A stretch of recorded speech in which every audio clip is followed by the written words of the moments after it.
Wike of ODM and Teresia Bitutu of UDA. By-elections are also expected in Halai Ward.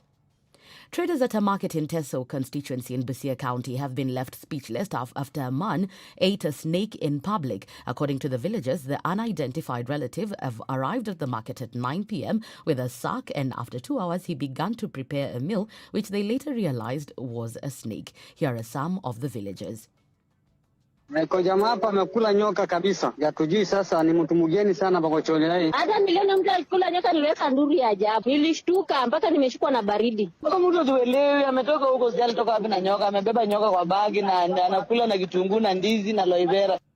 And in sports, Atletico Madrid took a giant step towards the La Liga title in dramatic circumstances by fighting their way back to beat Osasuna 2-1 at home on Sunday thanks to a late strike from Luis Suarez. Atletico dominated the game and hit the woodwork twice in the first half before having 2 goals ruled out for offside but fell behind in the 76th minute. That's the Newswire. I'm Leah Ubaga.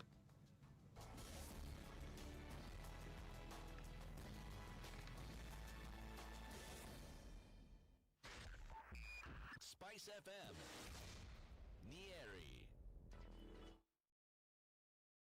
It's Monday morning and let's see what's happening on the roads this morning. Mombasa Road is already starting to pile up. It's not as bad as it was last week, but let's see what it looks like as we go through most parts of this morning. Coming off of a long weekend, we're likely to see that it will pick up quite some. It's already started to pick up on Thika Road coming into the city centre. Right around the Pangani underpass, already building up. It's building up on Mombasa Road as well. And we're seeing Jogo Road has quite some activity as well this morning. We're going to take a look at what it looks like in a short while, but let's get ready for it. The weather conditions are still not too good and flooding in some areas, so you want to watch out as you are traversing the roads this morning. More details coming up in about half an hour. SpiceFM KE on Twitter, that's how you can get in touch. Text on 40127. Let's keep things moving this Monday morning.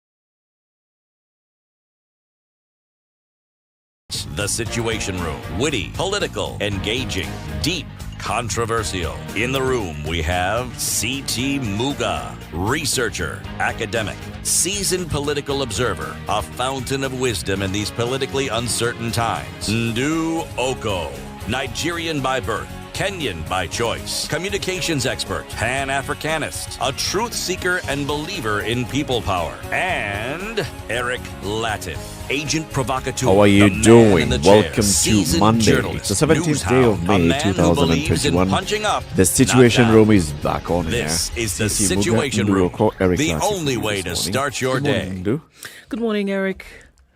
How was your weekend? Fine, thank you. Good. Yes. How are you? Very well, thank you. Good. Did you enjoy your weekend? Yes, I did. Super duper. Imagine. I should just imagine came that and you went. enjoyed it. And it's over. Yeah. Oh, that's the problem, that it's over. Just like that. Snap of the fingers and a twirl of the thumb. You actually predicted this, huh? That the weekend would Someone end. predicted that the weekend would end, It is you. and then everybody else forgot about it, right? Eric actually said you're the problem In no with time we'll be Friday being here. a public holiday is that when you sit and contemplate, it'll be Saturday. Before you know, it'll be Sunday, and then it's Monday. It's like Sunday, sort of like You blink. You blink Monday. So here we are blinking. Having blinked. And the way it was feeling so good on Friday. All good things must come to an And end. then you wake up on Saturday and you realize it's not Sunday. Then you wake up on Sunday and it's Sunday. It's Sunday. then All good Monday. things must come to an end. And then Monday. But even this is a good thing. N'est-ce pas? Yes, it is. It is very Naspa good thing. Because in the absence of this variety, even that weekend would be tiresome. Yeah. If all you're doing, you'll get tired of If resting. all your days or weekends. You would get tired. Weekends are enjoyable because of these 5 days that you have, so you look forward to it. Yeah. Yes. Work is what enables rest to be restful. It makes for something, right? Yes. But there are people who, you've seen that thing going around on social media, not just going around on social media. There's actually a company that's looking for people to pay for napping. They're conducting a research. Good money to sleep. Why don't they just go to Uhuru Park? There are very many people who spend their time napping in Uhuru Park. This weather may not be particularly conducive for that particular activity. Maybe that's why they're not now going to Uhuru Park. They've put it online. Online. All right. So the idea is that they want to determine if online you can actually fall asleep. You apply online and then they give you the conditions. They're conducting research on what happens, what kind of napping works. I mean, it's a mattress company and all. And they're conducting some research. So they just want to know. They want to come up with data. So they want people that will be able to nap over a period of 30 days. So at the end of the day, they'll... 30 days continuously? I don't know if it's continuous. It'll be interesting, sleeping every day for 30 days. So maybe they'll just come up with, controlled conditions. And now, at the end of the day, say, when you nap for 5 hours in the middle of the day versus when you nap for an hour in the middle of the day versus when you don't nap. So what happens to your productivity? What happens to your health? What happens to... Basically, just... This is something they want to determine in a Kenyan situation. In a global situation. In a global situation? Yeah. But this has been done. You're talking about sleep patterns, what it does to the brain, what it is that it does to the body. There is no shortage of research that has been done on that. And also, when you're deprived of sleep, what then happens? For how long can you be coherent if you've been deprived of speech during X number of hours? I mean, a lot of work has been done. So what I'm interested in is the angle that they're now taking. That's why I asked, is it in a Kenyan situation?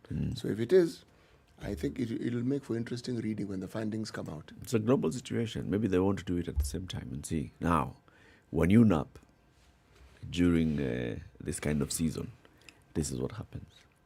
All those things, maybe they'll factor. So COVID has brought in a new variant or a background or a study within which you can actually now look at napping. Yeah. Okay. Probably. Welcome to the show, everybody. Today we'll have discussions all centering around what we expect to be seeing this week. So do we have the promoters of the BBI going to the Court of Appeal? What will they be seeking? Will it be good time? There are those that are saying, okay, there is also the other route of parliament that they could have gone in. They could have used from the very beginning. Maybe they still have that option. It's still an open route for them. Is it an open route for them to pursue this? Are the constitutional proposals still viable? All those we will be discussing. We'll be joined by the president of the Law Society of Kenya, Nelson Harvey, at 8 a.m., who will also be telling us the case they took to court and his understanding of the judgment that was delivered by the 5-judge bench, and also to understand, so what would they do when the case goes to appeal, even if it goes all the way to the Supreme Court. So what happens? This and more conversations happening in the coming hours as we begin the Situation Room today. We'll also be talking about what's happening in terms of COVID. So we've heard from the news that we got more deaths that were reported. We have seen the number of cases that are being reported over the weekend. And also around the world, COVID is still big news.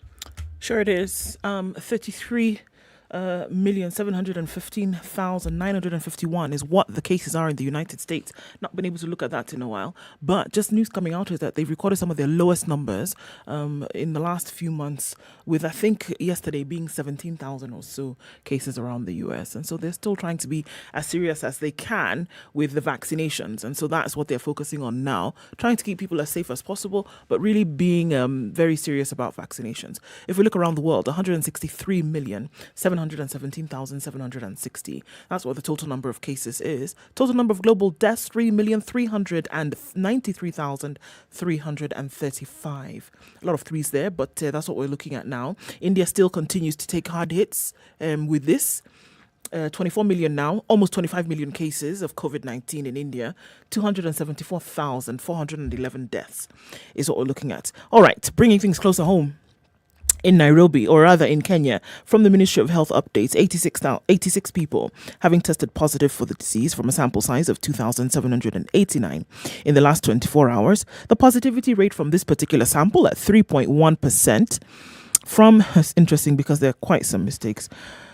From the 86 people, Kenyans, from the 86 cases, 84 are Kenyans and 2 are foreigners. 44 were female and 42 were male.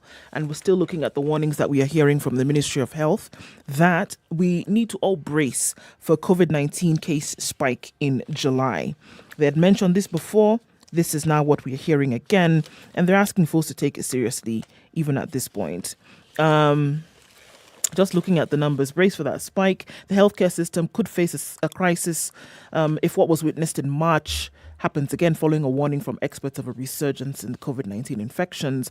Experts and health officials have linked the likely spike in the country in July to the mutation of viruses. We've heard from Patrick Amoth that the trend of infections, the country had been reporting a spike every 3 months, and it's likely that this is going to happen again in July after it happened in March this year.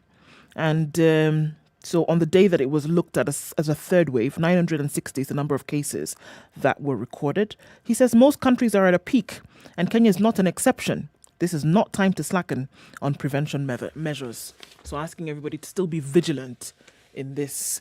Still under 1 million cases, or rather still under 1 million vaccinations. And we saw that, okay, we're able to get a number of signatures for the BBI in just 2 weeks. Why are we not able to vaccinate even 1 million people in 3 months? Questions coming out there. All right, so that's what's happening in terms of COVID, and still looking around the world at. So they're saying how many? What are the numbers of vaccination? 960,000 so far. Okay, so 960,000 vials of the vaccine have been dispensed. Yes. We don't know whether it's 960,000 people. No, we don't. Okay. I see what you're doing, but yes, we don't know. We don't know if 960, we don't know. But vials have been dispensed. Rather, look, 1,080,000 have been distributed around the country. Yeah. All right? Yeah. 960,000 have been dispensed. Yeah. We don't know how many people have been vaccinated. Okay. Well, while this is all ongoing, what is also ongoing is this. There are parts of the world where people are beginning to piece together the normalcy of their lives. And the reason is because they have been able to Vaccinate. they've been vaccinated. And the requisite number of vaccinations that are required to give them that safety net has been provided. Yes. So against the backdrop of all this doom and gloom that we keep talking about in other parts of the world, there are parts of this particular wonderful globe where people are actually beginning to get back to normalcy. To normalcy. Okay, live streaming the show on SpiceFM KE, YouTube, Facebook, and Twitter at 6:15. Time for us to take a break. Let's see the weather forecast for the country and other cities, major cities around the world, how it's going to look like today. And then we will look at the newspaper headlines as we go there. Let's remember Standard Jobs. Jobs.standardmedia.co.ke. It's the one online portal where you need to keep going to look at the jobs that have been advertised. That's jobs.standardmedia.co.ke. If you don't find a job that suits you today, just subscribe. You will be able to sign up and then receive alerts on your email or SMS whenever a job that suits you is actually advertised. That's jobs.standardmedia.co.ke. Good morning. SpiceFM. It's getting hot in here. Oh, everybody steals. It's better a thief who brings something small back. And I say to myself, there's no better thief. A thief is a thief, period. All those bribes, how much they're getting per year, how much inconvenience they're causing. As much as you call it a small case, it's worth it to be convicted. The truth is, we are a tribal nation. Because if we were not tribal, and I want to go back to this, you cannot continue walking around with a mug which is clean outside and it's rotten inside. We have become a fuliza country. We have mortgaged our country because of debt. You've got one chef working and the assistant chef wakati anatakana koroge unga nini hayuko. This is the Situation Room, the only way to start your day. 24/7 around the world non-stop. This is Spice FM. As the Kenyans are roared into the home straight here. 4 Kenyan queens have lit up this balmy Bahamian night. It's where the rivalry is unmatched, where the soul meets the track, where the great are distinguished from the good. An arena where the records are broken. A new world record. It's not just been beaten, it's been obliterated. A stage where the legends are born. For Team Kenya, the Olympics is more than just a sport. It is our tradition. It's an event that has put Kenya on the roadmap. The Standard Group lets you watch every minute and every action live in the 2020 Tokyo Olympics. Because we live for Team Kenya. We live for the game. At Standard Group, sports lives here.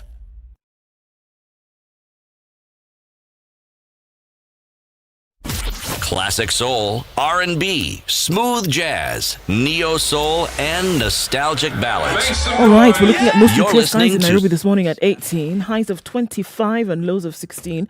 A chance of rain later, but we're going to have to wait and see. Clear conditions in Nyeri at 14, highs of 23. We'll see highs of 25 in Nakuru, where it's partly cloudy at 14, and clear skies in Eldoret this morning at 13, highs of 24. 13 will be just the low. It's mostly clear in Kisumu at 20, highs of 28. 28 will also be the high in Kakamega, where it's mostly clear at 16. Rain showers in Mombasa this morning at 25, highs of 30. We'll see highs of 30 as well in Malindi. It's raining at 27. Mostly clear conditions in Kampala at 17. Highs of 26, lows of 19 today. Cloudy conditions in Dar es Salaam at 24, highs of 30. Highs of 20 in Johannesburg, where it's clear at 7. It'll come down to lows of 5. Mostly clear in Lagos at 27. Highs of 32 and lows of 26. We'll see highs of 31 in Kinshasa, where it's raining this morning at 24. It's a warm day in Beijing at 30. That's going to be the high for today. Lows of 14. Sunny conditions through and through. It's cloudy in Paris at 11. Thunderstorms warnings are at yellow. Highs of 16 and lows of 9. It's mostly cloudy in London at 11. Highs of 16 coming down to lows of 8. Sunday night in New York reads mostly clear at 15. Coming into Monday, we'll see highs of 22 and lows of 12.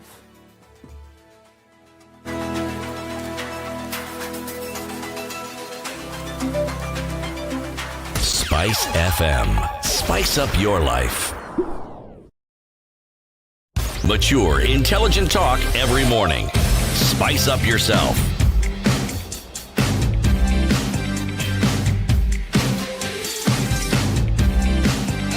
Mornings done right. 20 minutes after 6, Kenya's biggest conversation 94.4 continues. Spice FM. Who is online this morning? Sir Haran is in from Kisumu this morning and says, have a great day. Karibu sana to you too. Shirage Mwai this morning, listening in from Roiro and says, good morning, Wakurugenzi. It's yet another new week. Fantastic. So you're not going into town today.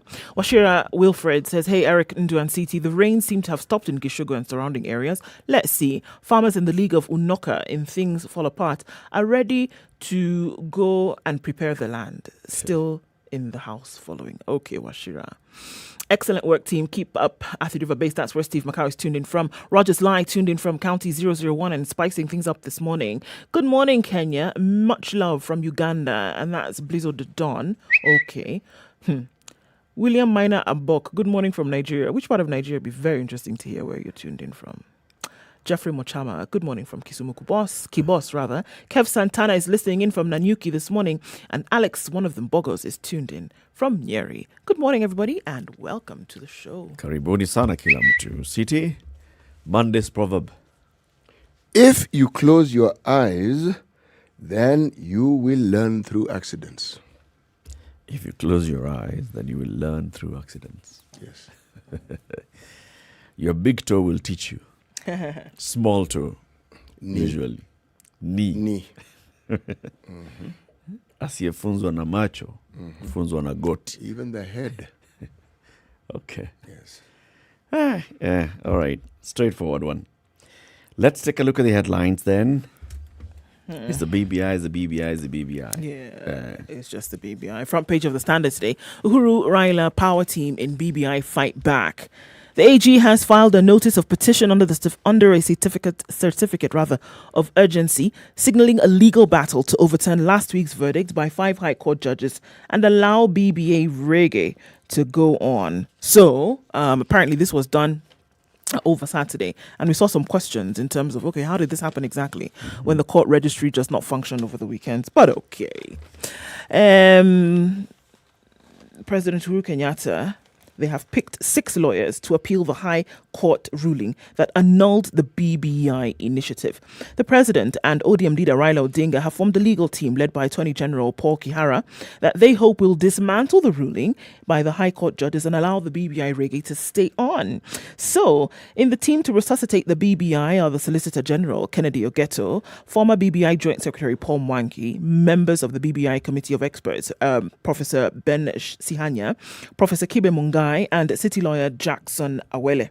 So yesterday, the Office of the Attorney General filed a notice of petition on the certificate of urgency against the ruling of the 5-judge bench at the High Court's Constitutional Court and Human Rights Division. So, in a document dated the 14th of May, the Solicitor General said the office was dissatisfied with the court's judgment and that it would appeal. So, according to the document, unless this application for stay of execution of the order is heard urgently, there is a real risk. So they said, look, we want this thing to go on. This ruling, obviously, we don't agree with it. And we're asking that really quickly we see if there will be a stay of execution. And so what that does is that if there is a stay that would be granted, it would then allow BBI to go on. Okay. So this is what they're seeking. I've got a question that we saw on Friday. The BBI promoters, that's Junet Mohammed and Dennis Wawero, spoke. And they said, look, we are the promoters. Yes. The judges are saying it's the president. No, it's not the president. We are the promoters. So who's appealing? This is very interesting. And appealing on behalf of who? Because is it the promoters who are appealing? Because the Attorney General is a state officer. He is paid by our taxpayers. Yes. Is he doing it in public interest, maybe? Cannot get home. Same. Assuming that the public is asking for an appeal of this? That's the assumption that would be, that it's being done on behalf of the Kenyan people. If state officers are the ones making these appeals, then the assumption is that it's being done on behalf of the Kenyan people. Okay. Because this is who their job is for. Okay. Nespa? That is the assumption. And I see some worry lines on your face. It's just a confusion, kind of. Because if it's a state project, then the state is going through the Attorney General to appeal. On behalf of If it's 2 ordinary citizens in the name of Junet Mohammed and Dennis Wawero. Why use state organ? Yeah. And there are 1 million signature followers. So why is it? 5? 5 million. 5 million signature followers. Anyway, the president of the LSK will be here. He'll explain this to us. We don't understand law. These things are difficult. It's tough stuff, man. It's tough. There's still now talk of the other route, that you abandon this whole process of popular initiative, go back to Parliament, and make this a parliamentary initiative, which is allowed in the Constitution. Remember, the judges were saying a popular initiative, according to Article 570, has a route. The other way of amending the Constitution is going through Parliament. Only 2 routes of amending this Constitution. So, there are those politicians who are saying, no, we can actually do the parliamentary initiative. One of them is the chairman of the National Assembly's Constitutional Implementation Oversight Committee, Daragwa MP Jeremiah Kioni, who says we can bring back the bill with the blessings of its promoters. Nothing stops Parliament from processing the bill. But Junet says we are focused on our popular initiative, which has secured the necessary support from Kenyans. Now, those are your stories. However, if Kioni wants to take up, it's okay, he can do that, politician speaking. But you see, what is now being discussed here is the other alternative which they could have used in the first place. Mutula Kilonzo Jr., the senator from Makueni County, says, actually, it would have been easier to pass the bill through Parliament going by our numbers, would have marshaled the 2/3 threshold required to amend this constitution. Initially, the fear was that you'd not be able to get the 2/3 because on the other side, the unofficial no camp, led by the unofficial leader of the opposition, Deputy President William Ruto, appear to be sending a signal that we have more than a third. Yes, in terms of numbers, yeah. Yeah, to block this move. Now Mutula is saying, now that we see you don't, we should have gone that way. Yeah. We could have amended this thing clearly. You know, in all these discussions around the BBI, something that caught my attention, and it's a good thing that the president of the Law Society is going to be here, is the issue of the framework within which this entire exercise should actually be conducted. Like, for instance, a bill, a law that allows the referendum to take place. Now, these activities that Parliament should have been involved in, I read that and it confused me completely. Because it's like, what are we doing? They've been, if I'm to take it at face value, this entire discussion about the BBI has been in a vacuum, in a void. Because how do you even move forward if you don't have a guiding framework within which to function? To do a referendum. It seems as if a decoration has been done on a cake for which a base doesn't exist, essentially. You see, I've read these arguments that have been put across. I've read articles that are attributed to individuals who have a legal background and understand these things. The more I read, the more I get confused. Yes. It's confusing. I think there's also a slight confusion amongst themselves. Shh, don't tell anyone. Because they're lawyers, you expect that. You read one side of the argument, and believe me, if you hadn't read the other, very compelling, makes a lot of sense. Then you read the other and you say, goodness gracious me, where exactly are we in this issue here? Yeah. And that's the problem of consuming just one side. You consume one side and you go with that and you think that's the side. And then the other side comes up and you wonder, but I had already converted. I was already heading to Damascus to slay those people. And this one is kind of making sense now. It's not making sense now. What do I do? But do I return the money of my sponsors? But also of significance. Every time I read, because the weekend was enough time to read and read over and listen and even talk to people. The thing that came to my mind was, you see, all the people, the players that are involved in this BBI saga are Kenyans. They live here. Members of that judiciary live here. They've grown up here. They're people, this is their turf. Okay? Now, at what point can we honestly say that the interpretation of the law is without personal, environmental, structural biases? How do you say? Because we are all biased. The fact that I have an opinion means that is my bias. How do we ensure that these biases that we all have do not influence adversely decisions that are made at that level? And why am I saying this? This is against a backdrop of the knowledge that within that, is it 5-judge bench? That one. I've got it now. 5-judge bench. It is said there were 2 or 3 of them who were in the list of people who should be in the Court of Appeal. They're human. Then it is also argued that just the general issue of the 41 judges. Yes. And then the issue that is on record as the executive constantly disobeying court orders. It's like a career move. You make a court order, they simply ignore it and continue doing whatever they want. Humanly speaking, is it possible that a responsible judiciary would just sit and look at all these things happening and not feel, I think it's about time we nip this thing in the bud? Oh, it's about time we applied the leverage that we now have. We now have. And since this is the law, let us look at this law and say, how do we nip this in the bud? And if that is what they did, what is wrong with that? Okay. There's also the other side of all those arguments now coming up.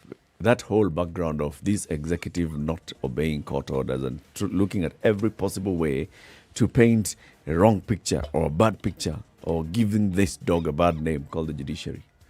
Could be this is one of those as well. Their reaction to it is, you see, this, there were 3 judges here who may be having bile with the executive. You see, these ones were picked specifically by the outgoing Chief Justice who also had some beef with the judiciary. So maybe this was one of the reasons why he decided to pick this particular judges. All those things will come. Bottom line is, argue on the basis of their judgment and the law. And that's why you go to appeal. Let's see whether they appeal will actually now also stand the test of time. Taking a time to take a break. Okay. That's what we want to do now. Right. 29 minutes to 7 o'clock.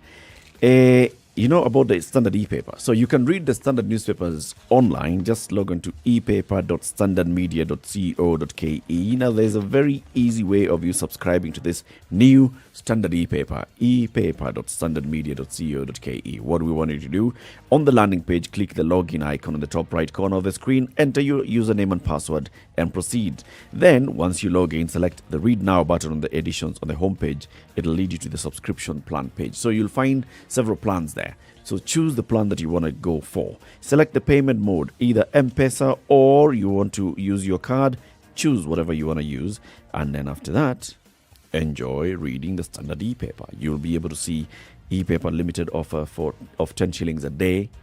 You have complimentary 10-day access to the previous editions of the paper, full access to the Standard Insider premium content, access to the new exciting and informative magazine pullouts, and many more. That is epaper.standardmedia.co.ke. Just go there, subscribe, and you'll be able to access the Standard wherever you are around the world. Good morning. Let's take a moment and take a look at traffic.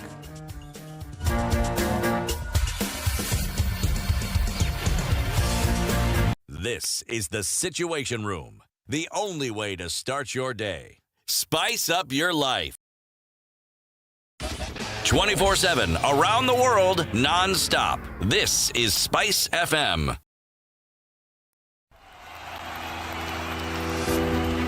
"24 teams, 12 host cities, 6 groups, all battling for one trophy. The long-awaited Euro 2020 is here at last upon us. The fans might not be within touching distance. Good cross, Giroud attacks it and scores, and France are ahead. But the atmosphere will only get to a fever pitch. From the 11th of June to the 11th of July, catch the tackles, the goals, and all your favorite football stars as the elite European nations go head-to-head. The Standard Group brings you the UEFA Euro 2020 tournament live across our channel. As the official UEFA Euro 2020 free-to-air broadcast partner in Kenya, because we live for the game. And that's why at Standard Group, sports lives here.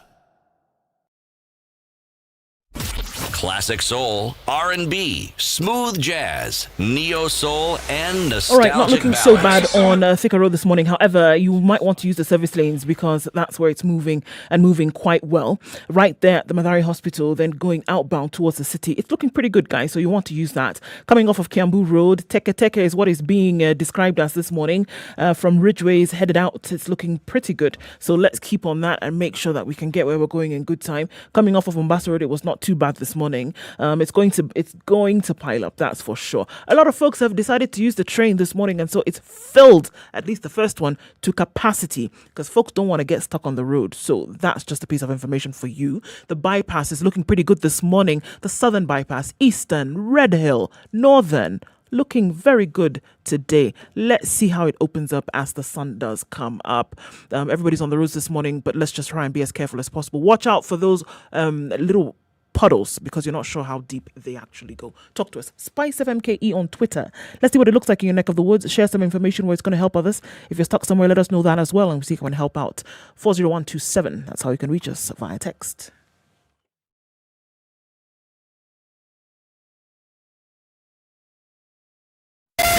Spice FM, Malindi. Mature, intelligent talk every morning. Spice up yourself.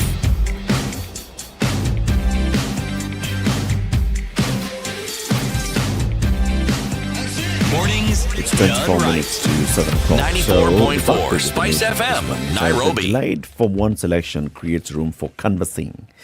The decision to delay Form 1 selection for 6 weeks after the release of KCPE results has opened a window to aggressive canvassing for vacancies, especially in top-performing secondary schools. Traditionally, the selection begins almost immediately after the release of the results, but it was delayed this year because in the reorganized school calendar, the learners will not join Form 1 until the last week of July. The anxiety has increased following the release of Form 4 exams last week, with parents eager to secure places for their children in schools that either performed well or have a history of good performance. So, one principal from Lenana School, William Kamei, says it's normal for parents to do so, but our stand is wait first until the selection is done. From the experience of the last 2 years, we cannot commit to or promise anything. So normally what happens is the selection is done automatically by the system, right? Mm-hmm. The National Education Management Information System, NEMIS. So that does automatically. You are a pupil, you selected this as your first choice. Then we look at first choice is usually the national school, then the extra county school, then like that. So depending on your marks, who goes to the national schools? Of course, if you've got above 400, straight national. If you go now below that and see the number of those who got now below 390, blah, blah, blah, blah. Once national schools are saturated, now we go to the other schools. Parents will usually wait and see what school has my child been admitted to, or they'll already start canvassing. I know Alliance is a good school. I'm an old boy of Alliance. I'm an old boy of Kapsabet Boys. I'm an older girl of Alliance Girls or Precious or whatever. So you already start using those back channels to canvass that your child goes there. To make sure your child goes there. Yeah. So you already place yourself up there on the list. If, for example, somebody has been called to this school and they don't turn up, you're number one to be considered. It's usually some very serious, high-stakes game. And I don't know whether it's a problem or it's not a problem. You'll see people complaining that because it's national schools, you're being considered for national schools. Your child has been called to a national school that was just upgraded 3 years ago to a national school in somewhere in Kwale, and you have never heard of it. You only know the schools that you know traditionally to be national schools. So you hear parents complaining, surely, I'm in Baringo. My child has been called to Kwale. How? How am I going to do this? Yeah. I'd rather stay. I'd rather stay here. However, find a way to get into the local. A parent in Lamu will not complain that their child has been called to Alliance in Nairobi. No. No. A parent in Nairobi will complain that their child has been called to a national school that's in Lamu. Drama. Okay. All right. New dawn as 310 billion shillings at Lamu Port now roars to life. The long-awaited facility opens up for business with the arrival of the first ship on Tuesday this week. It's been a long time coming, but we actually see now that waves are being made to make sure that this actually happens. It's been part of a project that has been on for some time. And so if you look at the details of this specifically, Kenya will commission its brand new 310 billion shilling port in Lamu on Thursday in a bid to wrest transshipment business from Djibouti and South Africa. The port will come to life with the arrival of the 204-meter-long MV Cap Carmel, belonging to Denmark-based shipping giant Maersk, with general cargo from Dar es Salaam to Salalah Port in Oman. The mega ship will be followed by MV Isiago Bremenhaven, loaded with avocado from Mombasa, in an event that will be witnessed by President Kenyatta and other regional leaders. So, over the weekend, Kenya Ports Authority official Captain Jeffrey Namadoa said that the MV Cap Carmel, sailing under the flag of Singapore, is a geared vessel and will be able to load and offload cargo without the use of harbour cranes. So, according to the manifest, they expect to handle 100 containers on the first day in Lamu Port, which will be used to test local road connectivity. Lamu Port is strategically positioned and it will give competition to already developed ports such as Durban. Right? So the port, which will mainly focus on transshipment, will be a game changer for East Africa's shipping and logistics business at a time nearly all the region's ports are undergoing repairs to meet demand. Ukuriatani, the Treasury CS, said the port will be opened on the 30th of May, with the first cargo ship expected to dock at Berth 1 in Kililana on Thursday.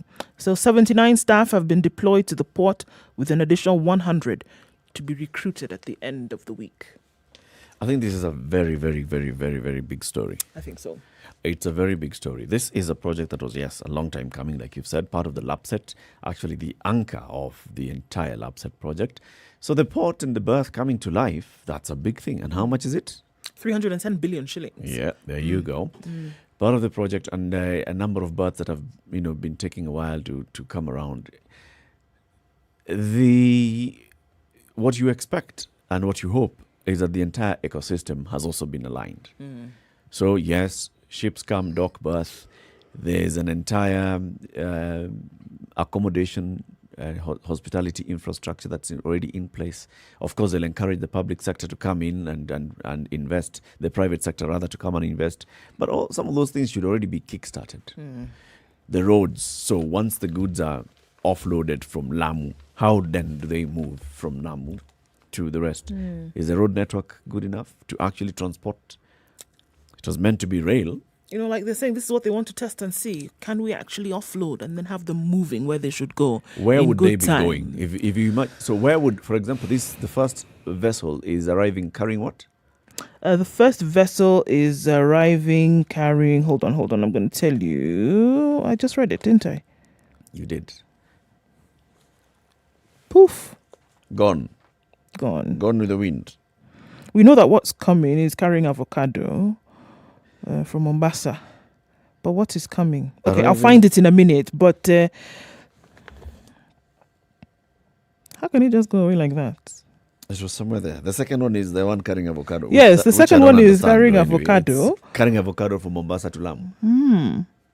Then the mega ship will be followed by the Haven. So the Carmel belonging, it just says, okay, it's general cargo. Okay. There it is. It's just general cargo that's coming from Dar es Salaam.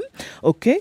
And it will be going to Oman, right? General cargo. So that could include anything. Oh, so it's just, they're not offloading. They're not offloading. It's passing through, right? Then it will be followed by another one which is loaded with avocado from Mombasa. Also not offloading. Not offloading. It's ongoing. Okay.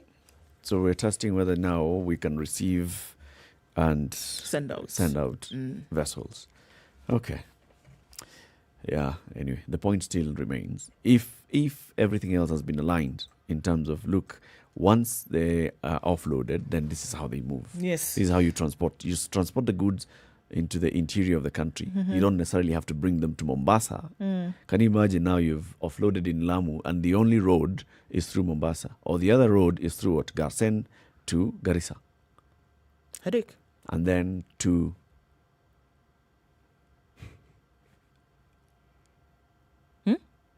so we're going to Ethiopia.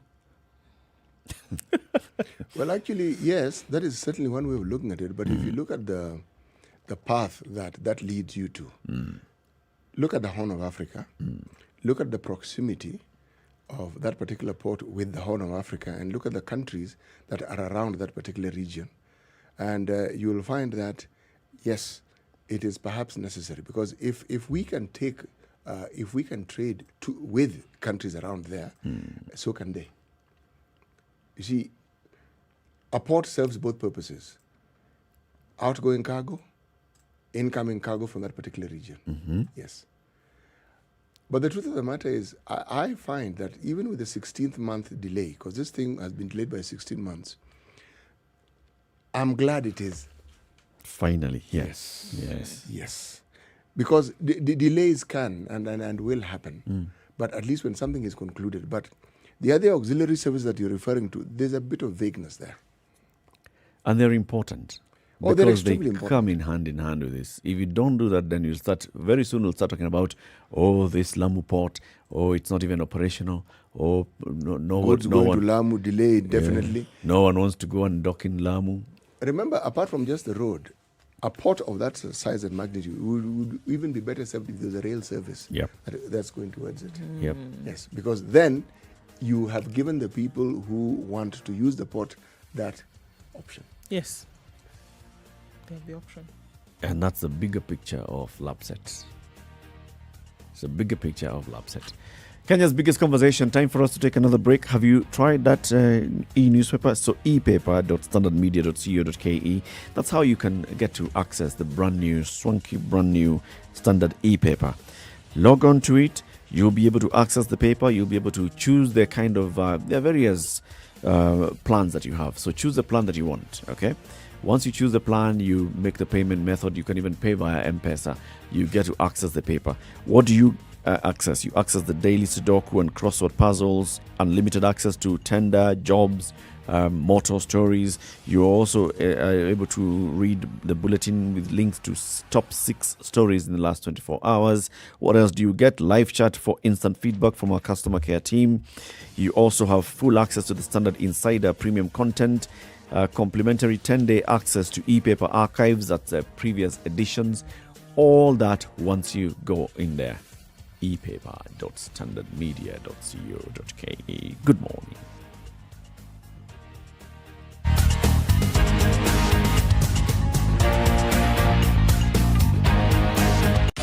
"24/7 around the world, non-stop. This is Spice FM.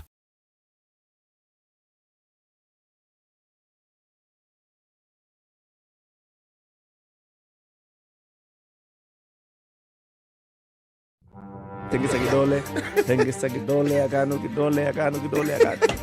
you.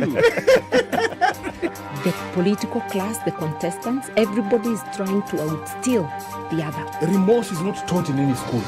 Manners is something you get from your mother. You don't get it from your political party. Why are we so unfocused as a country? Why are we spending money and resources? Yet we have real challenges in this country. This coronavirus pandemic should teach us one thing, that universal healthcare is critical. Because at this point, whether you have a medical card that covers you, it doesn't matter. It doesn't matter. This is the Situation Room, the only way to start your day.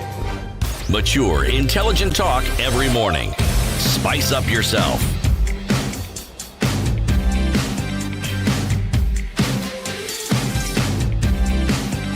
Mornings done right. 94.4 Spice FM. Okay, so there's a lot going on in Israel right now. Israel, Gaza Strip, Palestine. What we saw over the weekend was quite... it was not good at all, right? With the latest bombings that we saw then now, that targeted buildings that housed international media. And so things actually now started to come closer home. And there's quite some that's being recorded, or rather reported here. Media offices returned, reduced to rubble. Press caught in the crossfire.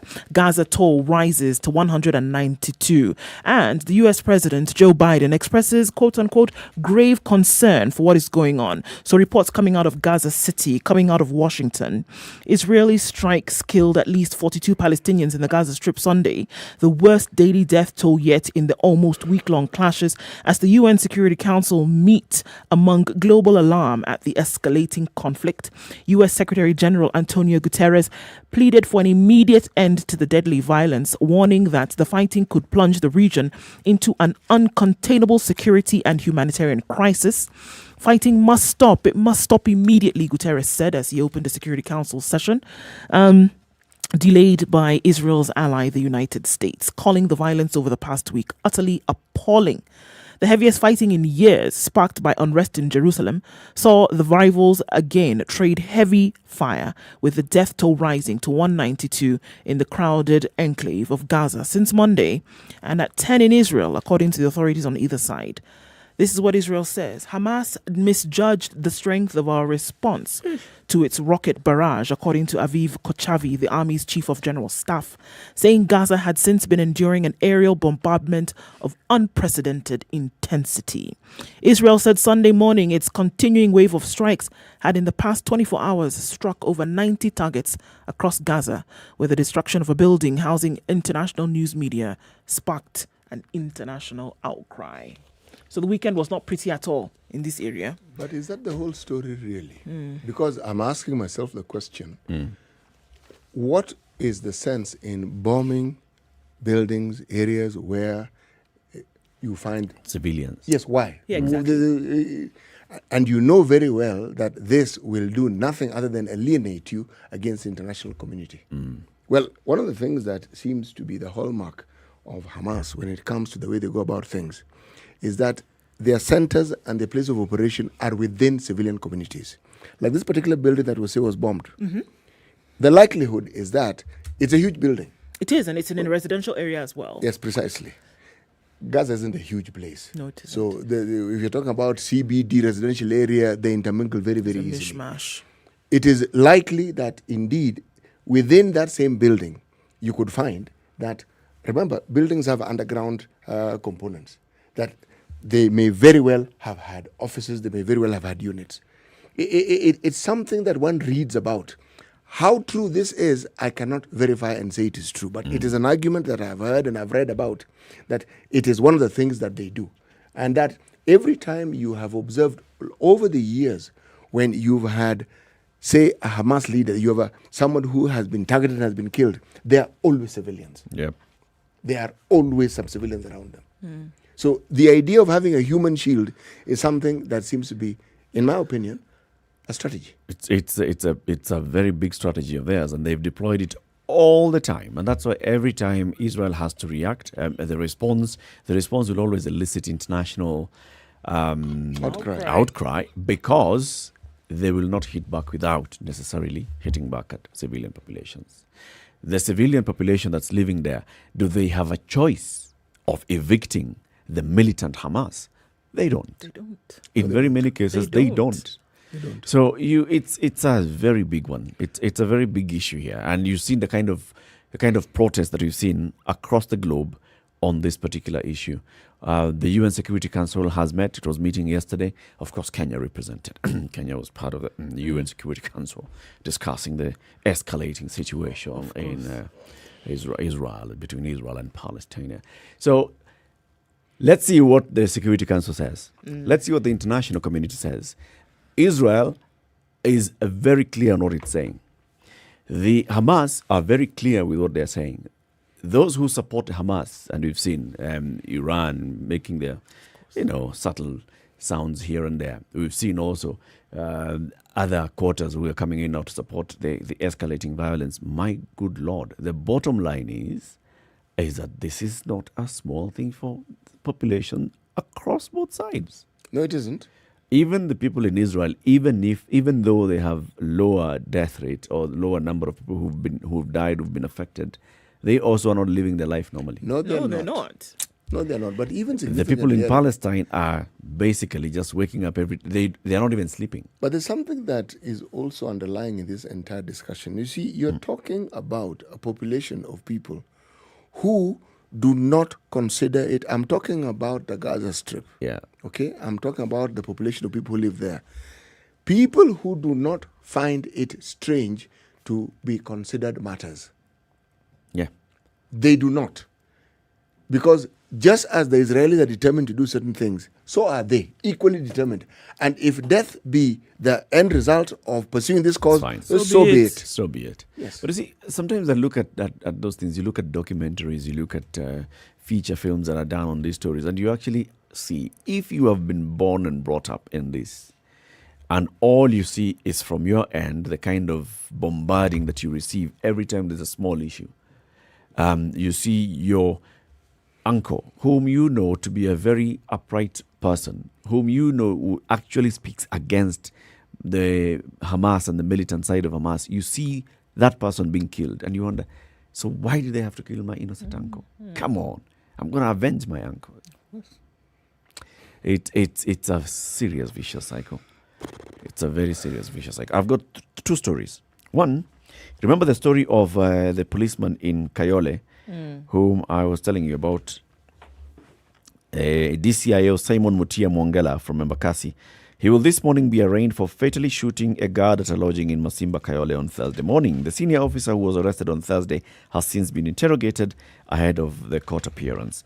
Witnesses say the senior superintendent of police shot the guard at 4:30 a.m. after demanding access to its lodging facility to sleep after working overnight. So this one is a police officer who had been frequenting this particular club. This one night he comes and he's asking for a room. Not he's asking. A colleague brings him and says, please give Mudosi Afande a room. Afande says, me, I don't want to go to the room today. Not now. Demands to be served. Staff say, no, we are not serving now. We've already closed. It's curfew hours. And one thing leads to the other, where he dislodges his firearm up allegedly and is alleged to have shot dead a bodyguard. Now he'll be going to court. Second story that I want to highlight is about this Ponzi scheme. So apparently, and we're sitting here talking about KEMSA and all these other things. Yes. Some guy has actually actualized the scheme. Created an app, placed the app on the app stores. People start marketing it. It's called Amazon Web Workers. So people apparently have just been talking about the Amazon Web Workers, talking about marketing it to their friends and relatives. Put in money here. And when you put in money into this Amazon Web Workers app, you're able then to earn some points. Those points earn you some tasks. Those tasks earn you some money. And that money, you make big money out of it. So they've been putting in money and they've been getting out a lot of money and putting in more money. Cases are told of people who even invested over 10,000 shillings, 100,000 shillings, 300,000 shillings. Yesterday, they wake up and the app is no longer on Google Play. The contacts that they had are no longer accessible, and their money has gone, disappeared. How much money are we talking about? For example, funds saved for 7 days promised a return of about 24%, and if you extended the period to a month, you had a 50% profit. This is no different from what used to happen with the previous schemes that we saw. It's Yeah. no different. It's the same Only principle. that this one does not have an office. Even worse. It's online. So what happens? Because when those ones of about 10 years ago happened, you would hear people say, I kind of had a feeling that something wasn't right. But I would go and I would see somebody sitting in an office and they have this outfit, it's set up. So then my doubt, and then you know what?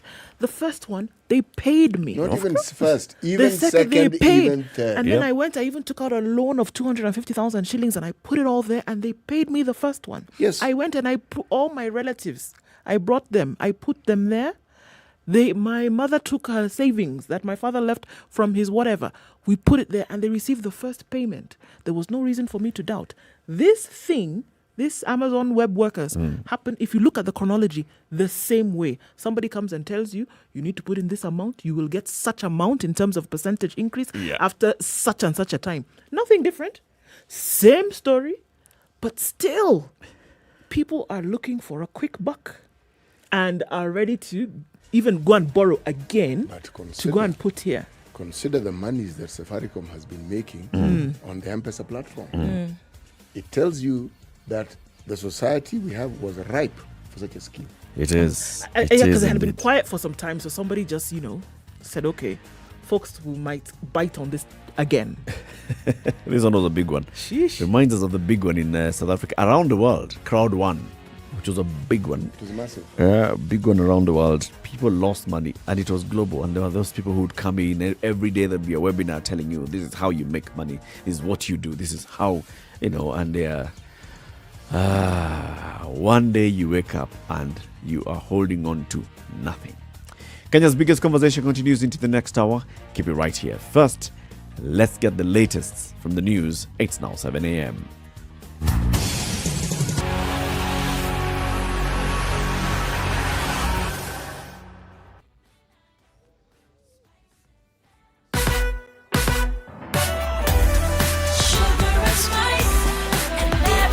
The latest news from around the world. 94.4 Spice FM.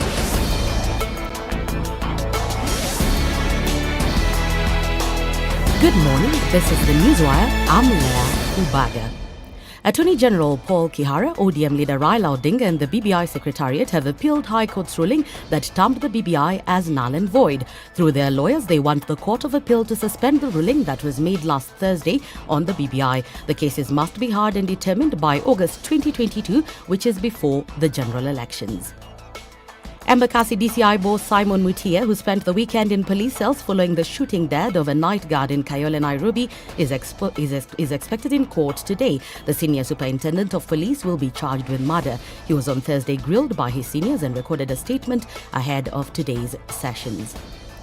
After 4 counties went into lockdown in April last year, the number of new TB cases detected in the country each day dropped almost immediately. The World Health Organization says Kenya reported a reduction of 8.5% new TB cases in 2020. The Kenya National TB, Leprosy and Lung Disease Program says 41 out of 47 counties recorded a reduction in TB cases. Sadly, 3 boys from Turkana County have drowned in a pond after a swimming spree went bad. Witnesses say the 3 had brought livestock to drink water in the pond before they decided to jump in and swim. One died while trying to save his friends. Kwa watoto ni watatu ambao waliingia ndani ya maji. Yule ambaye aliokolewa kwa haraka lakini haikufua dafu kwa sababu ya kuokolewa ni yule mkubwa wa miaka 10 ambaye inasemekana kwamba yeye ndiye alikuwa anataka kwenda kuokoa wawili. Kwa hivyo wakaleta kwenye kidimbwi hiki kukunyisha mbuzi yao maji. Kwa hivyo tu kwa sababu ya watoto wameona kwamba maybe maji ni kidogo wakaingia kuogelea. The bodies of the children have been taken to Loda Referral Hospital mortuary. Palestinian officials in Gaza say Sunday was the deadliest day since the current fighting with Israel began. More than 40 people were killed in the latest Israeli airstrike attacks. Airstrike on Gaza. Israel's army say Palestinian militants have fired more than 3,000 rockets at Israel over the past week. And in sports, Real Madrid coach Zinedine Zidane played down reports linking him with an exit from the club following his side's 1-0 victory at Atletico Bilbao on Sunday. The win means Real go into the final day of the season still in the title race, 2 points behind league leaders Atletico Madrid, who have 83. Zinedine's side host Villarreal next Sunday on the final day of the season, and the Frenchman insisted that it is the only thing he and the team are focusing on. That's the Newswire. I'm Leah Ubaga.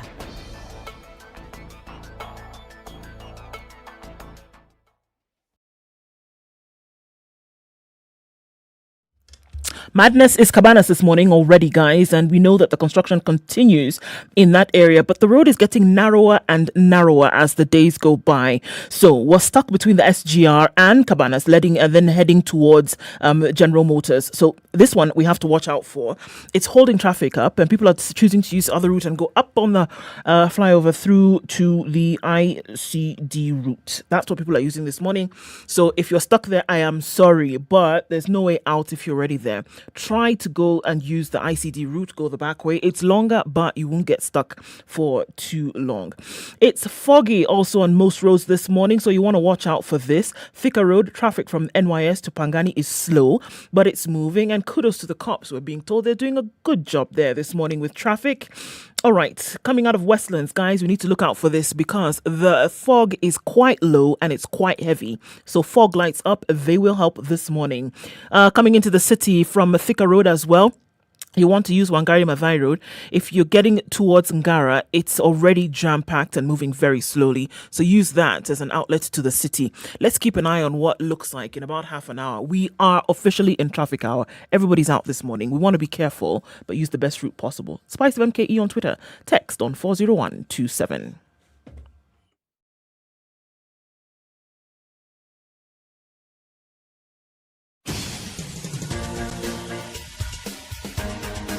This is The Situation Room, the home of hard-hitting political commentary and penetrating insights about the state of the nation. This is a talk radio experience like no other. The Situation Room, a place for hard truths, debates, and elevated conversations. The Situation Room, witty, political, engaging, deep, controversial. In the room, we have C.T. Muga, researcher, academic, seasoned political observer, a fountain of wisdom in these politically uncertain times. Ndu Oko, Nigerian by birth, Kenyan by choice, communications expert, Pan-Africanist, a truth seeker and believer in people power, and Eric Latin, agent provocateur, the man in the chair, seasoned journalist, news hound, a man who believes in punching up, not down.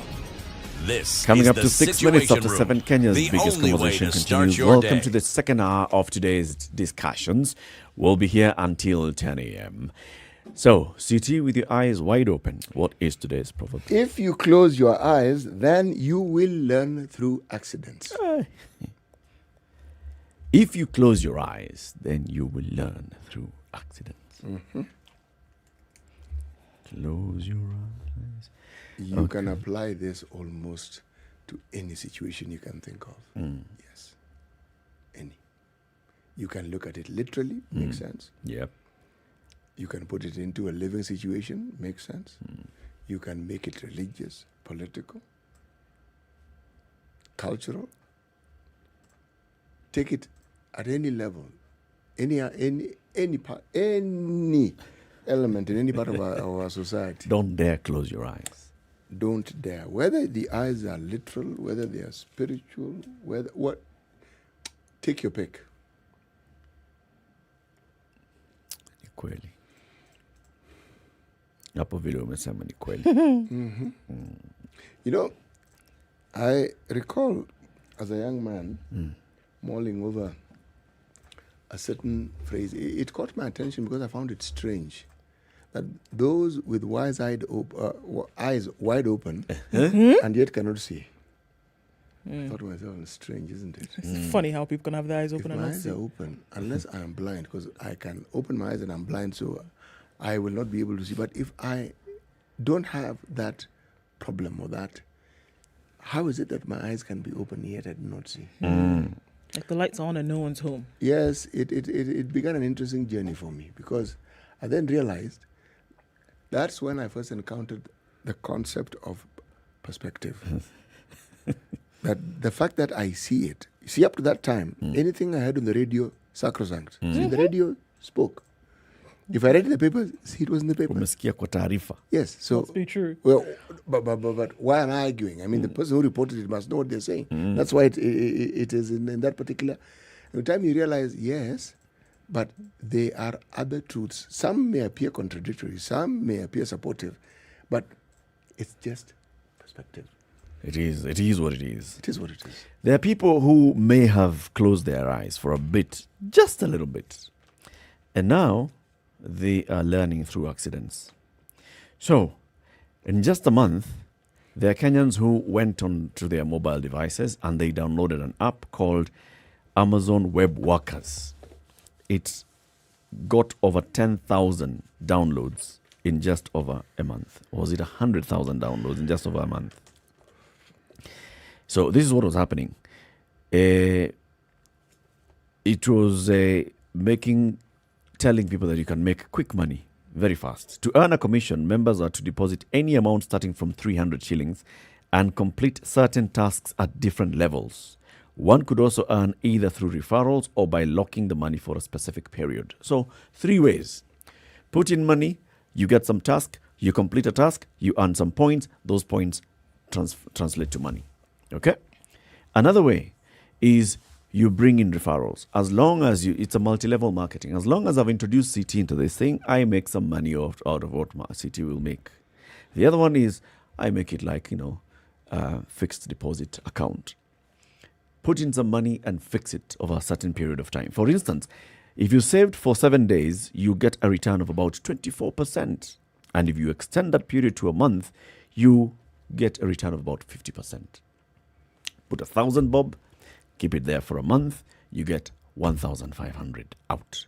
To hoodwink investors, they were linked to the Jeff. You see, it's Amazon, So they're just saying this is Amazon. So if you go to their landing pages, you will find the logos of Amazon.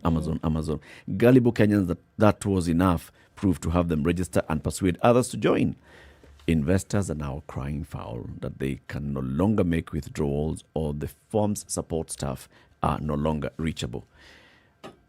There's a couple of them who have been quoted in this particular story. 35-year-old David Kamau says, I've been defrauded.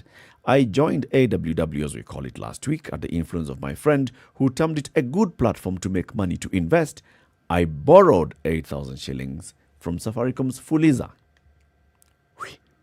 Imekunywa maji. Imefulizwa. In just a week of joining and having earned 2,000 shillings, Mr. Kamau was hooked. He even created a WhatsApp group to attract new investors. My plan was to maximize on the platform and make good money before it vanished. Oh, he actually thought it could vanish. I knew it would be a matter of time because this is not the first time I'm joining such schemes. Oh, no. This time I joined too late. It went down too soon.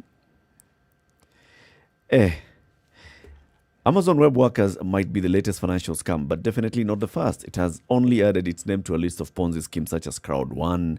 There's another one called Public Likes, another one called Bold Cashers, Petron Pay. Robert Ochieng, who's a Nairobi-based finance and investment advisor, says platforms promising investors high returns in a short period of time are mostly pyramid schemes. Surprise, surprise.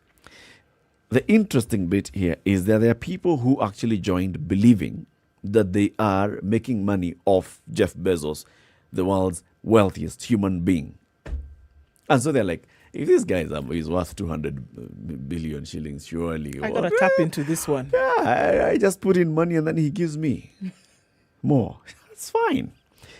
Give me some task. Money, then he gives me more. Yeah, I give him 2K, he gives it to me at 4K. You know, if what's wrong with that? If it's any consolation, it isn't really, but if it's any not consolation. But, I mean, there is no part of this particular planet where Ponzi schemes have not existed or do not exist. Yes. None whatsoever. There's one which caught my attention in 2007. How did it look? Sorry. There was a Ponzi scheme in China where investors, supposed investors lost 1.2 billion shillings. I want you to guess what the Ponzi scheme was based on. Ant farming. Ant farming? Yes, ant farming. So you invest to what? To grow. And it caught my attention. I said, ants, what is it that...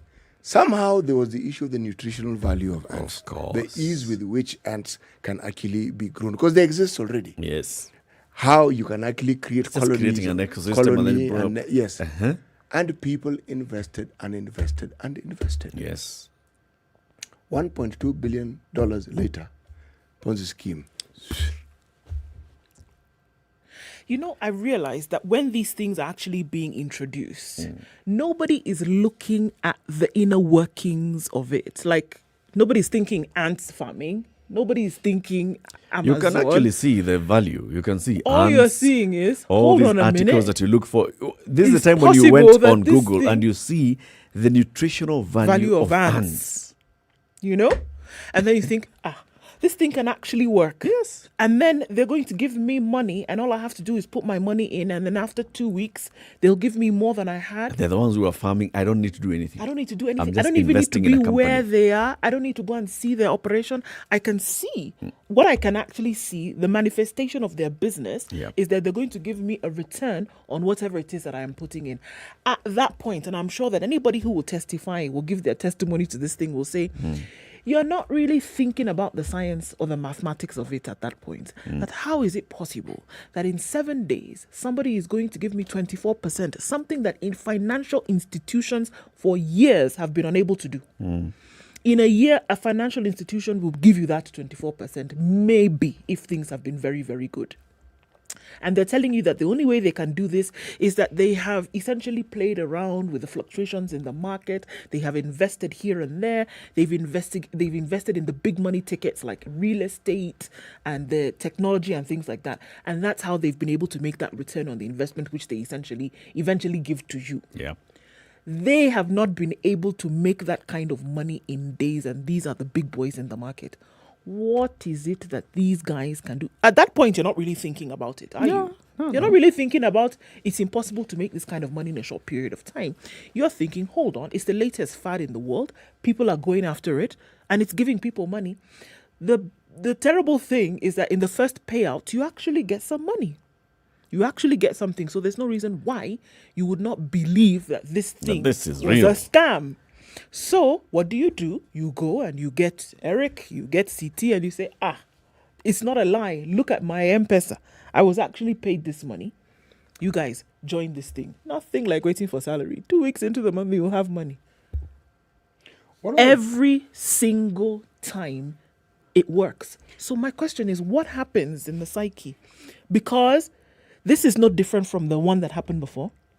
It's no different from the ones that happened on a global scale.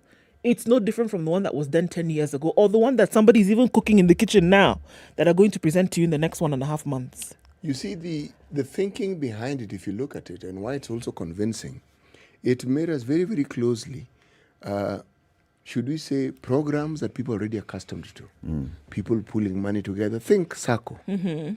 It's not a strange merry-go-round kind of thing. No, it isn't. Insurance, again, people pulling money together. But what now makes it really, really lethal, and I'm using the word lethal here, is some of these actually present themselves as financial, not schemes, programs, and they are platforms on reputable avenues. Like say, if you have a company that is a financial institution on Wall Street, yep, it is registered, yep, the whole works. How and why would you doubt? Why would you doubt? Why would anybody even think about it? That guy, Bernard Madoff, who died just this year, after being jailed for running a huge and successful Ponzi scheme for decades. For decades, yeah. My friend, on Wall Street, 65 billion shillings losses later. You know, they jailed him for 150 years. People who have, big fund managers, people who understand fund management. Yes. They actually come and put in money into this one. So at what point will you even think? Even he at some point, I'm sure, had gotten to a point where he no longer thought he's a Ponzi scheme. He himself, yeah, a legitimate business now. At that point, he was running. People are making money. And you know what happens essentially? He's keeping the bulk of it and he's just giving a little bit piecemeal over time. Yep. Because nobody's asking any questions. They're receiving something. Then they realize later. You could even argue that some don't begin as Ponzi schemes. Somebody actually has but realizes I can actually generate more money if I present this aspect of the business. Yep. And then it becomes a Ponzi scheme. So you are actually relying on one, people giving you money. But why people have to keep giving you money? Because it's the people who give you money later who enable you to have money to pay people who give you money earlier. See? So if you look at the thinking behind it, it is not thinking that is alien to the way we function on a daily basis. Look at even banks, for instance. Banks always tell you they're lending you other people's money. It is true. People deposit money with the banks. The banks charge you an interest if you borrow. You could even argue that if you look at any financial institution, you could see that there are elements of what we are referring to here as a Ponzi scheme. Okay. In the absence of money being lent, whether it is to government or to individuals, and in the absence of interest being paid, the government cannot make, the banks cannot make the sort of profits that they make to enable them to function. The only difference is that they start off with their own money, and it is established, and the law requires them, before they even registered, to have a certain amount of money that guarantees that they can actually conduct their business, and that it doesn't fully rely on other people's money. Unfortunately, Ponzi schemes rely predominantly on other people's money. Yeah, and there are Ponzi schemes that will tell you we are not a Ponzi scheme. Okay, so this one called Crowd One, for example, that has been banned in several countries. There are several countries that have actually said Crowd One in this country. No, in our country, it hasn't been banned. If you go to their website, crowd1.com, they tell you can join for free. You can join the movement in one of three ways: as a customer, as a member, or as an entrepreneur. To avoid any confusion, Crowd One is not an investment. It is not a get-rich-quick scheme. It is, however, an opportunity to use great products and to start your own business for anyone wanting to grow both personally and professionally. What do they sell? They sell packages. Okay? So you buy in here, you come and buy a package, gaming, education, and lifestyle packs.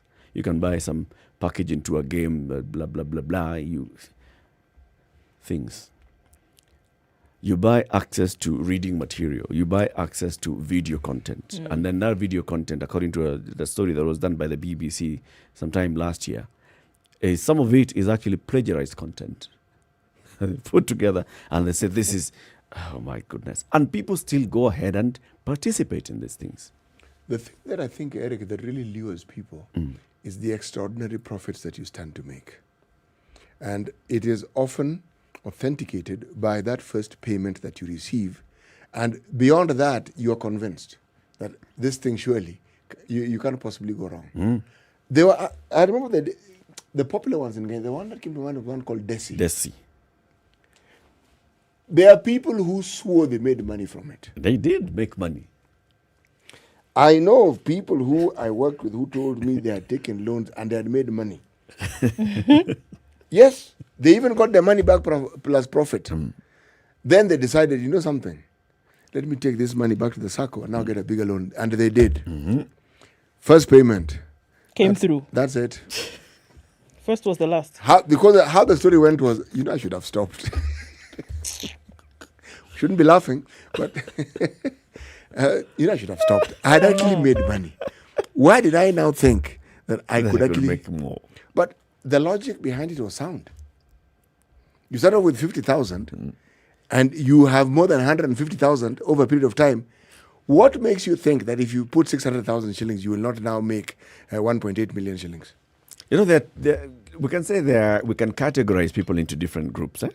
There's a group of people like this one who's being quoted in this story by The Nation today, David Kamau, who knows a Ponzi scheme, who can smell a Ponzi scheme from far, but he's attracted to it. Why? Because he knows, well, depending on the point I enter this thing, I'm going to make my money. And he takes the risk. Okay, go big or go home. Takes the risk.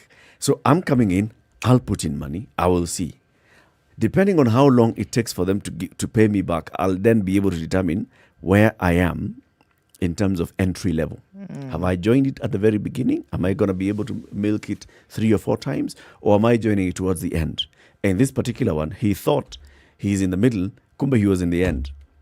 He thought that he would be able to borrowed make something. 8,000 shillings. He only earned 2,000 shillings. Lost everything else. He's like, But he is not heartbroken. No. He's played the game. He understands. You get in, you win some, you lose some. So he expected it. He expected. So is that the thing then? That's category 1 of people. That there are some people who realize that this actually, they know this is a scam. They know it's going to be a certain period of time before things are found out, or that, their office is going to shut down. So they want to get in at the beginning and be that first group of people who earns a little bit of something. Yes. And then you can get out of it. Yeah. They will not be in the category of people who walk in with their eyes open and are not really seeing anything, and then lose everything that they've put in. These people are not the gullible. And Ponzi schemes, and those who actually run the Ponzi schemes, know that we have a network of many people who are like us, who think like us. They just want to see whether this product is good, they join.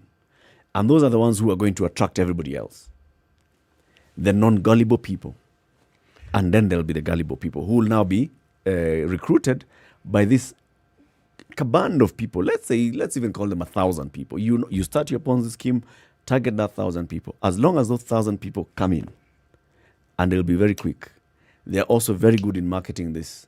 They will bring in other people so they know. And that's what the scheme actually depends on. Yes, and this depends on those people. Yes, and these 1,000 people may very well make their money and wait for the next scheme. Now, and as the owner of the scheme, you make sure the 1,000 people get their money. Yes. You depend on those guys, actually. All of you are working together, essentially.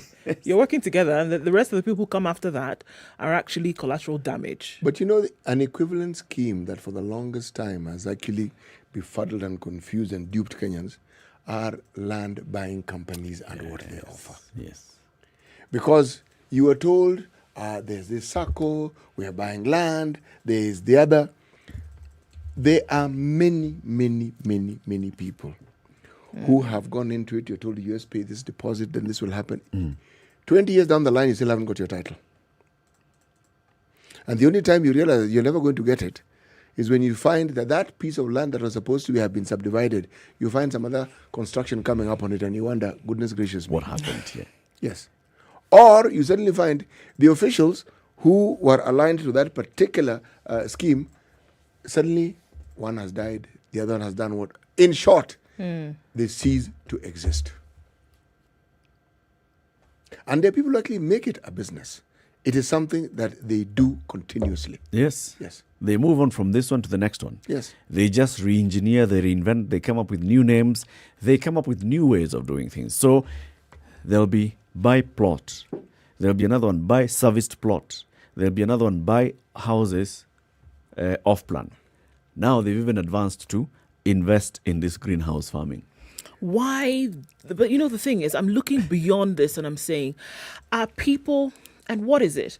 Have folks gotten to a point, and look, this is not just, like we said, this is not just a Kenya thing, it's around the world. Have folks gotten to the point whereby you say, look, I have this little something, I'm looking to be able to make more. So whatever it is that comes through the door, I'm going to take it.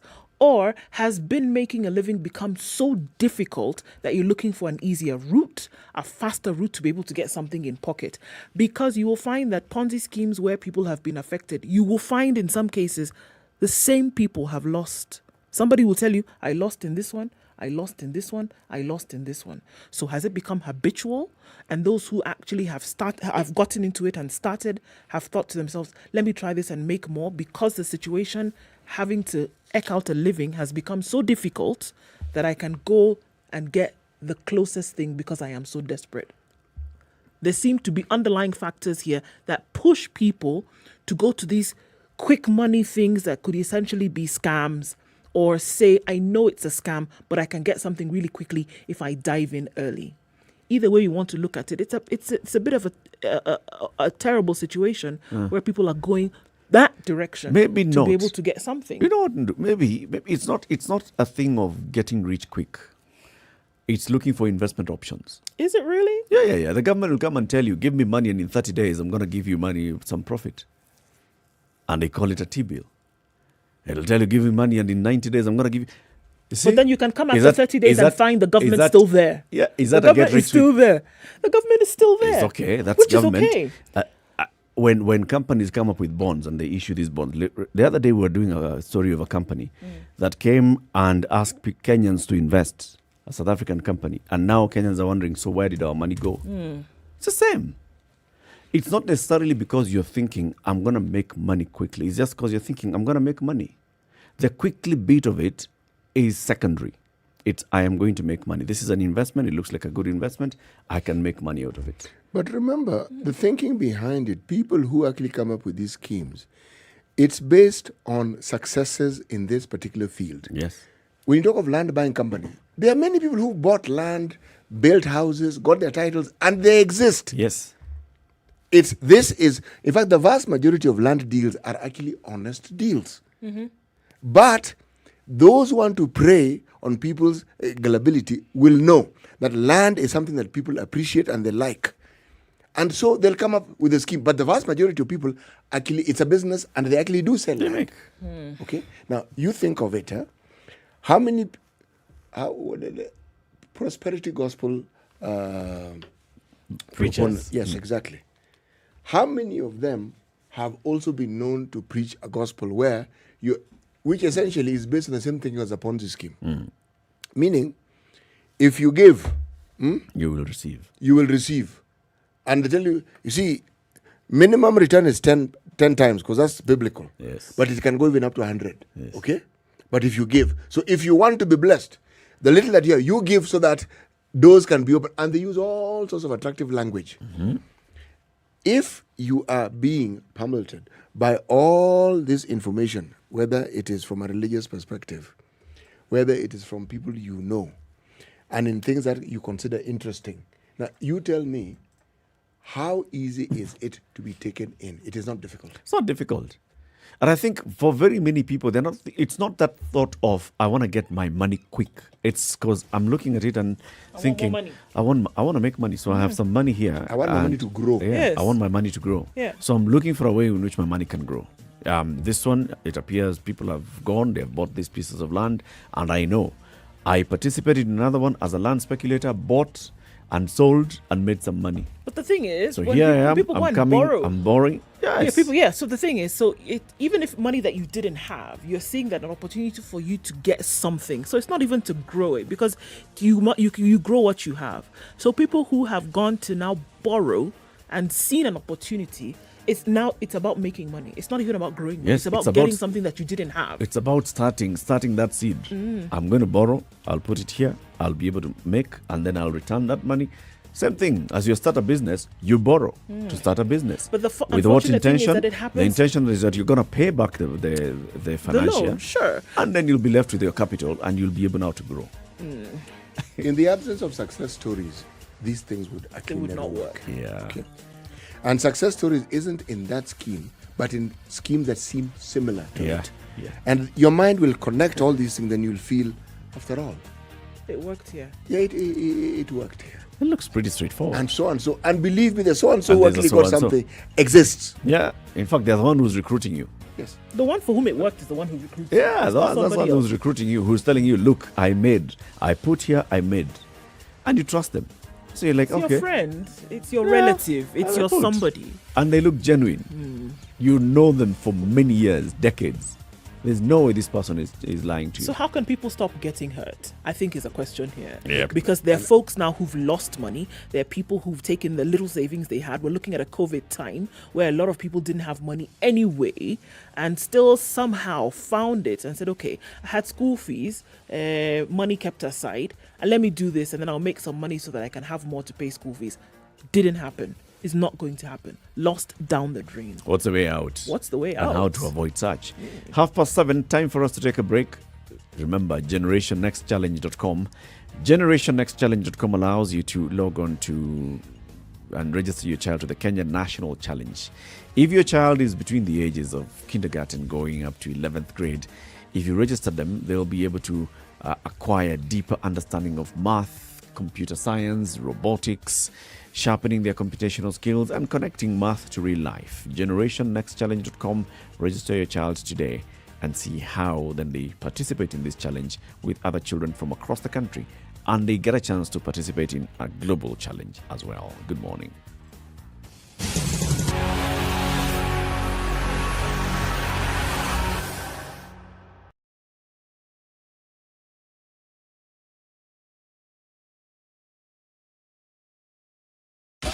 "24/7 around the world, non-stop. This is Spice FM. Hello. Halo, umesikia? Nimesikia nini? Hujasikia habari? Hebu acha nikuambie. Kile kimetokea. Hello? Hello? Hello?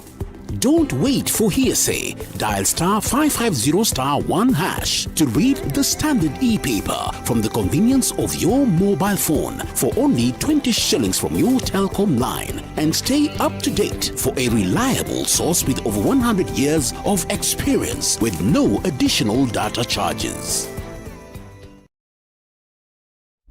Classic soul, R&B, smooth jazz, neo soul, and nostalgic ballads. Make some noise. Yeah. You're listening to Spice FM. For many of us, home is a place where we find our inner peace. A place where we find the most comfort. A place where we recharge. A place where we create laughter and all the good memories. But most importantly, a place where we all belong.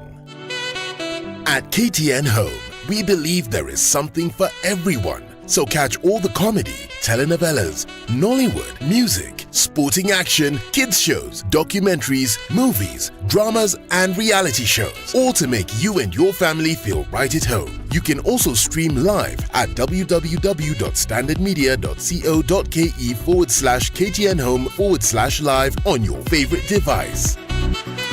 KTN, welcome home. Classic soul, R&B, smooth jazz, neo soul, and nostalgic ballads. Make some noise. Yeah. You're listening to Spice All right, it's mostly FM. cloudy in Nairobi. The promise of rain is actually quite heavy. 16 degrees. It's going to go to highs of 25 today. It's sunny in Nyeri at 15, highs of 23 and lows of 15. Partly sunny conditions in Nakuru at 15. That'll be the low for today as well. We'll go to highs of 25. 24 will be the high in Eldoret. It's sunny at 14, 19 degrees in Kisumu, and sunny highs of 28. Lows of 20. Sunny conditions in Kakamega at 19, highs of 27 and lows of 17. It's raining in Mombasa now at 26, highs of 30 and lows of 25. It's also raining in Malindi at 26. We'll see highs of 30. We'll see highs of 26 in Kampala, where it's sunny this morning. Cloudy conditions in Dar es Salaam, highs of 30 and lows of 24. It's going to go to a high of 20 in Johannesburg today. It's clear at 6. It'll come down to lows of 5. It's now raining in Lagos at 27, highs of 32 and lows of 26, and raining in Kinshasa at 25. It'll come down to lows of 24 and highs of 31.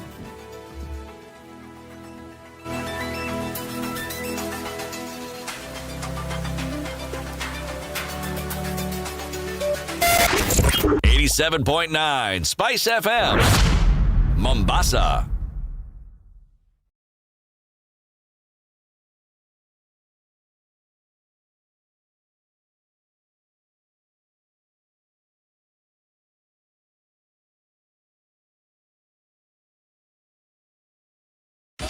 24/7 around the world non-stop. This is Spice FM.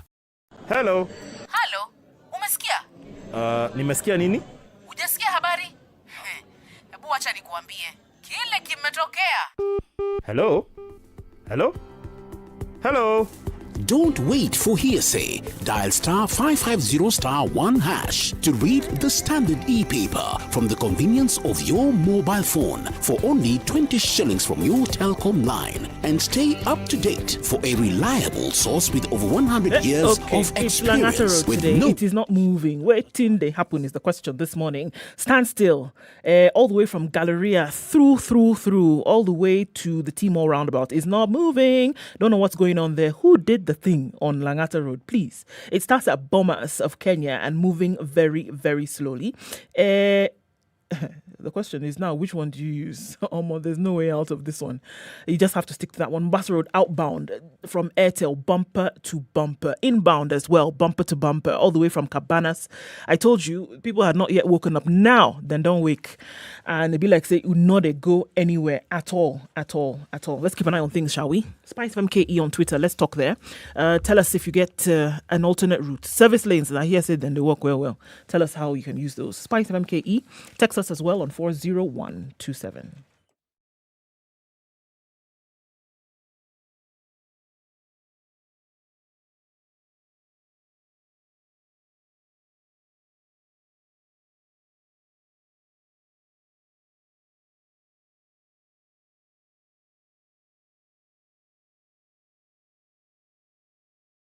Mature, intelligent talk every morning. Spice up yourself.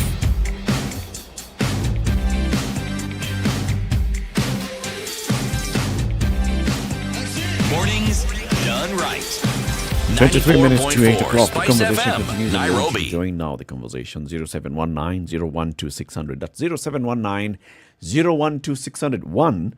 Have you ever fallen prey to any of the Ponzi schemes? Either these ones that are online or some that are not online. Whatever. Have you ever? Even including quail. The quail farming is said to have been, well, it wasn't really a Ponzi. It was just a scheme, right? Or all of this. Have you ever fallen prey to them? And then how can people tell or avoid such schemes? How would you be able to tell that what this looks like really is not viable?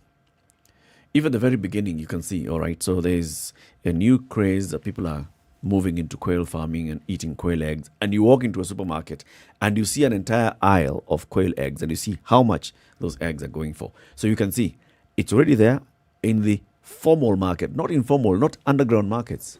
Formal market, you've walked into a supermarket, you found quail eggs and see how much they're going for. And then you hear that, there are people who come and tell you, I supply such and such a supermarket. If you give me quail eggs, I'll buy at this much. I mean, how would you be able to tell that this is Look, forget that. Those things are tiny. I mean, I've seen quail eggs. I've seen the quail itself. You know, every time I looked at those quail eggs, I thought if they were actually being promoted as medicinal, it would make sense. They were.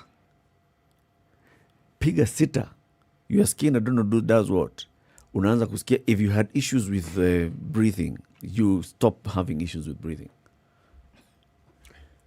And people believed it. Of course they did. You stop having problems with breathing because you eat a quail egg. It was quite the buzz. That's what they told people. People would actually go out saying, listen, I was actually advised by so-and-so who is a nurse who works at such a hospital. And I just did quail eggs for 1 week. Placebo. No, but think about it. Think about it. If somebody tells you, I was told about this by a medic. Sure, the first person you believe is your doctor or your pastor. Do you think it's any different from me at a certain young age saying the radio? Yeah. Newspaper. Yes. There's always going to be an influencer somewhere who's being quoted. And then there's going to be somebody who's giving a testimonial saying, I tried it, it worked. You get into quail farming. Whether they are planted or not. You go into quail farming. With Whether they are planted or not. With COVID, what did we hear as being the perfect remedy. What didn't we hear? Come on. Even with Ebola in Nigeria, we heard if you wash yourself with salt, and the people who wash themselves with salt and were said to have been cured from it. I get what you're saying. That there's that thing that's planted in the psyche of people immediately. And I think it's, in most times, it's choreographed. That you must do it because you know that people are going to ask you, who did it work for? If there is nobody living, breathing, something human being that it worked for, if there's nobody like that, to be able to come and tell you, look, and somebody who you know, I come and tell you, hey, CT, look at me. Last week I wasn't walking and I took these eggs and I had them for a week and here I am. And you know me, right? You're likely to believe it. I think that's the thing. It plays on people's minds. I would be, but it's just part of the story. Look, for all I know, you are malnourished. At all. Exactly. But do you think at that at that because point, you ate those eggs, suddenly you the protein did something for you? Yes, exactly. And suddenly you're feeling much better. Yeah. Okay. So that means and maybe it has nothing to do. Look, you could have gotten it from somewhere else. I think that's what City's trying to say. You could have gotten it from somewhere else. Had you visited the hospital, it could be that the doctor would have prescribed something totally different for you.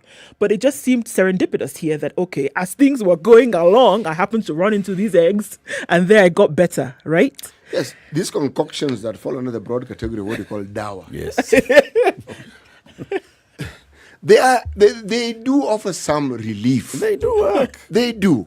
But when you now then present them as being a cure, then you have a problem. There's a problem. But people who read it believe it is a cure. People who consume it believe it is a cure. Now, it's not the fault of somebody who says, this thing helps. It is now, I listen to the word help. But you hear it as the miracle. Well, I need it to be a miracle. And that's what I'm saying. Yes. The condition that you are at that point, right? Yes. And I think that's the thing. That it preys on the current condition at that point. Everybody needs money now. Everybody needs it quickly. Nobody needs this solution that's going to give them any kind of headache. You need it quick. You need it seamless. That's what you need. And I think that's what these schemes prey on. Because you need it to be all those things that this initial person is coming to tell you about. You need it to be quick. You need it to be beneficial. You want to invest in something that works. And what is the you clear... need a quick solution. What is the clear signal that it works? It's a return. Sure, now, but Eric, if you tell me that you're like Noah, coming to tell me you're going to build an ark for the next 40 years, I should now start investing in you. I'll tell you, you know what, Let's talk on the 39th year. Right. But Eric, listen, right now, given two options. Number one, take your money, put it here, sit back, relax. For how long? Doesn't matter. Sit back, relax, and you're given a return on your investment for 7 days. Or you have this money, plow it, sweat, till the land, do what you need to do. Out of the sweat of your brow is then which one do you think people are going to take? Of course, it's why I put in money and it's you relax. Investing. It's quick. It depends. It's easy. Look, you see, like in quail eggs, somebody is willing to put in the sweat. Looking for the small quail chicks, investing in hatcheries, that's putting in your money and then taking care of these birds and looking for market and going to sell. That is somebody who is willing to go the full hog. There's somebody else who has decided, I'm going to invest in shares in a certain company in the Nairobi Securities Exchange and I'll wait. And somebody else who has decided, I'm going to invest in the Nairobi Securities Exchange and I'll be short selling. Look for a quick invest here, get out. Somebody else has decided, I'm going to invest in speculation, buy this piece of land and wait for another 20 years. Somebody else goes and buys a piece of land and they want to speculate over 6 months. All those are investors. It's not that the guy who is investing, speculating in a piece of land to sell, to turn it around in 6 months, is looking for a get-rich-quick scheme. No, it's just not a way necessarily. of looking at it. But I think that those who come up with these things play on the very nature of this thing that City has just said, that you have a need at that point. And more often than not, it is playing on a situation that a lot of people are in. The fellow who went and borrowed 8,000 shillings, why did he borrow it? Because he didn't have it. And he saw that there was something that he could get whereby he could make money that he didn't have. Yes. Had he had it, he was not thinking about investment. Oh, okay, I have 8,000 shillings. Let me go and invest. But he heard of this thing where it was in a short period of time, you can get this money. He didn't have it. He had a need. Yes. He had a need at that point. Maybe that money that he was going to use for school fees. We saw other stories where people said, okay, I had school fees of 30,000 shillings. I put it in this thing so that I could get more later. In a normal situation, you wouldn't take 30,000 shillings and toss it out the window. You wouldn't. No, it's because there was a need. Yeah. Yes, and that's why you used it. You are not looking at, say, investing, let me grow this money. It is investing and let me grow this money. It is getting money quickly in a situation where you didn't have it. I think it is generalizing when we say that people who are investing in these things are looking at getting money quickly only. They are looking at getting money, number one. Now, the quickly is the secondary bit of it. Is there assured success? That's why somebody would go in and put in money over 3 months and wait. If I put in over 3 months, I'm going to get a higher return. If I put in over a short period of time, I'm going to make a lower return, but I'll make a return. The thing is, there is assured return. And that is the thing that you do when you're going into an investment. You look at, what are my chances of success? The Youth Enterprise Development Fund lends money to the youth. They don't have it. You come up with an idea, you want to invest in it, you go and get money from the Youth Enterprise Fund, you invest in this business. What do you want? You want a return out of this business. One of them requires that you put in money, you get money out by working hard. Others require that guys have come together and they're saying, let's pool money, resources together, I'm going to run the business. So you just come in as an investor, silent investor, and you're assured you're going to get a dividend out of it. That's it. But let me ask you, I mean, you asked a question, how do we know and how can we tell whether this thing is fraudulent or not? And I'm saying you actually can't. You can't tell. Why you can't is because it feeds into existing legitimate schemes that follow the same sort of like modus operandi. So how are you to know? Because you are being asked, put money in this, okay? And you will get. And then, the msema kweli, the truth speaker, an individual whom you know and who tells you, by the way, this is what I did, and will even demonstrate it to you. Show you, this is what I sent, this is my M-Pesa, this is the name, this is what they gave me back, M-Pesa. You feel it can work. He said, no, don't put your entire body into it. Start with with your toes. See, and the little bit works. Test the water. You try again. It works. You figure, you know something? Let me just put something more. Why do you think, for instance, people were betting?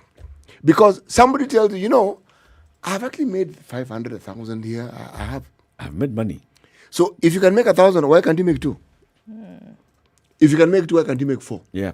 It's all a factor of risk. Yes. Your risk appetite. Yes. Are you willing to take a higher risk? Yes. Because the higher the risk, the higher the return. Yes. That's it. And at that's that the point principle of investing. Yes, and when you're thinking, the higher the loss doesn't come into that equation. No, of course. No. The loss is encompassed in the word risk. Yes. But it doesn't take a very frontal perspective when it comes to thinking. No. Risk only becomes an issue when the money is gone. Then you just say, oh, goodness gracious. It was risky. Risk and regret. Exactly. But the thing is, if you look at Ponzi schemes around the world and you look at the targets, it's like they target almost every aspect of our lives. There are those who target retirees. Yes. And who know retirees who've worked in this particular sector will have pensions. There'll be a lump sum, there'll be this, and they target that. There are those who target farmers. There are those who target small business individuals. Yep. I mean, it's not as though there's a one shoe fits all. No. It's like it's tailor-made to... segmented into a market, niche market. Yes. This one is targeting younger people who seem to think that they understand online and digital platforms. So when you hear Amazon, you'll connect who Amazon is. Okay? You can download an app. Then you've had all these things of people who are making money through online jobs. So it comes in with online. It's the thing it's currently. Work. Yes. It's Amazon working web. So you keep connecting. And you get tasks. And you hear the people who make money out of doing these online jobs, they receive a task, they do a task, then they get paid. And you know such a person. You connect. Straight up. And it fits. In an earlier time, I came across individuals who somehow or the other always seemed to come from DRC. And they always had these precious metals. But there's one particular metal. I don't know whether you call it a metal, an element, I think is the word. Red mercury.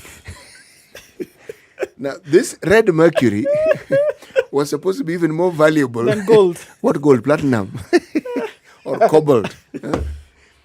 And somehow they were stuck in Kenya and they needed to leave, but they were willing. It was nicely crafted, And they wouldn't want too much money, just a little bit of money to help them move from point A to B. Money that you can actually give if you had it, say 500 shillings. And they say, look, 2 days later, since they've seen you to be a person who has a good heart, they want to open up to you. This is why they're in Kenya, and this is what they're doing. And they've been doing business. They'll mention a name of somebody you might know in that town. Yes. But they've had a problem with that person because of ABCD. And why I'm saying it was clever, it was a person who did business, but also a person. Yes. Recently ran into some trouble. Yes, and you would know this person actually does this sort of thing. He's the sort of person who could do this. Yeah. So again, you connect. And they tell you, all they require is this. But so that they can demonstrate how much money they've made, you would meet them in some seedy hotel room, and they will tell you, this is the money that we've made. But so that you can trust us, we'll keep part of it with you. Okay? So that you feel secure. Essentially, it was a long process, well crafted, and did I ever see the Red Mercury? Did you pay money? No, I didn't pay money. That's why you didn't see the Red Mercury. Had I paid the money, I would have seen the Red Mercury. Yes, now. And you'd be rich. But I know of people who saw saw Red Mercury. And now there were those who were even cleverer who came with gold bars. And I still remember a story of a very prominent Kenyan who actually was given, who bought this gold and kept it safely. Went back 2 days later. The thing had turned green. The gold bar is not green. It's not The funny. gold bar. It's not funny. So, if you're talking about growth industries in the conmanship world, it's not something that is diminishing. It is always there. It is always there. Yeah. Ponzi schemes are just more elaborate, and they take the time. They clearly take the time and pain to understand what it is that they want to do, and they go about it methodically. I think, though, also, then, it's necessary to keep talking and saying, look, you need to be, radar needs to be up at all times, regardless. Ask as many, even if you suspect something, go a little bit deeper. And I'd rather that you're more cautious than quick to ask more questions, because the tears that people are crying today, you can't get this money back. You're not even going to be able to trace where these folks are or where they have gone or where your money went, So in this case, you'd say what those who deal in financial transactions and investments and things like that, I'm sure they do have a word of advice for people to say, these are the ones that you should definitely go for. Sometimes, by the way, it's like we said earlier, it is usually very difficult to tell. In March this year, on the 31st of March, there's a story. A San Diego businesswoman whose Ponzi scheme bilked hundreds of people out of nearly $400 million was sentenced to 15 years in federal prison. Her name was Gina Champion Kane, 57-year-old, received more than the sentence recommended by the prosecutors. At the sentencing, U.S. District Judge noted that some victims were friends that she had known for years. The judge is like, you conned my friends. You are going for longer than even what the prosecutors had asked for.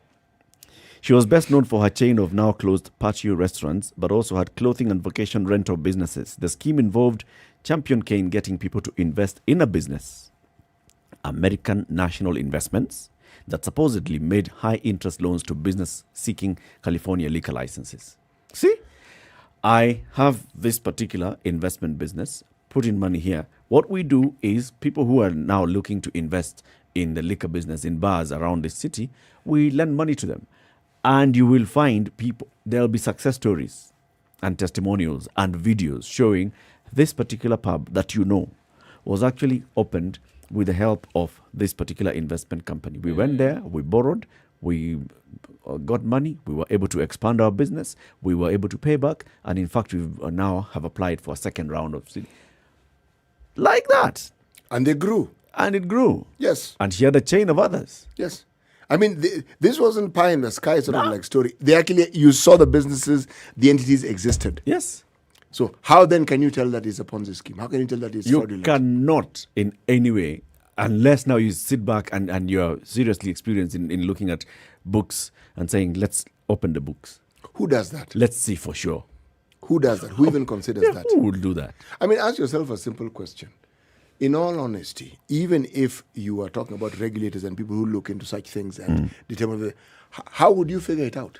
Because somebody goes into the details of making sure that they tick all the boxes that are required. So how on earth are you going to determine that they are not what they say they are? It's difficult. It's difficult.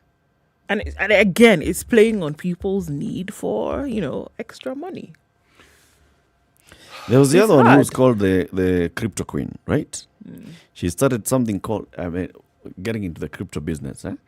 Ruja Ignatova, she called herself the crypto queen. She told people that she had invented a cryptocurrency to rival Bitcoin and persuaded them to invest billions in it. 2 years ago, she disappeared. She was with the billions, big sensation. Yes, and she was, she was appearing in places. She would come up and speak in public fora. She would have speaking engagements. She'd go around the world speaking and saying, you know what, guys, the future is this particular coin. Coin existent zero, n'existent pas. Oh, voilà. Tu parles français. You do this. You guys do this all the time, don't you? Just so that I can look confused and it can be clear that I have no clue what you people are talking about. And they completely lost everything.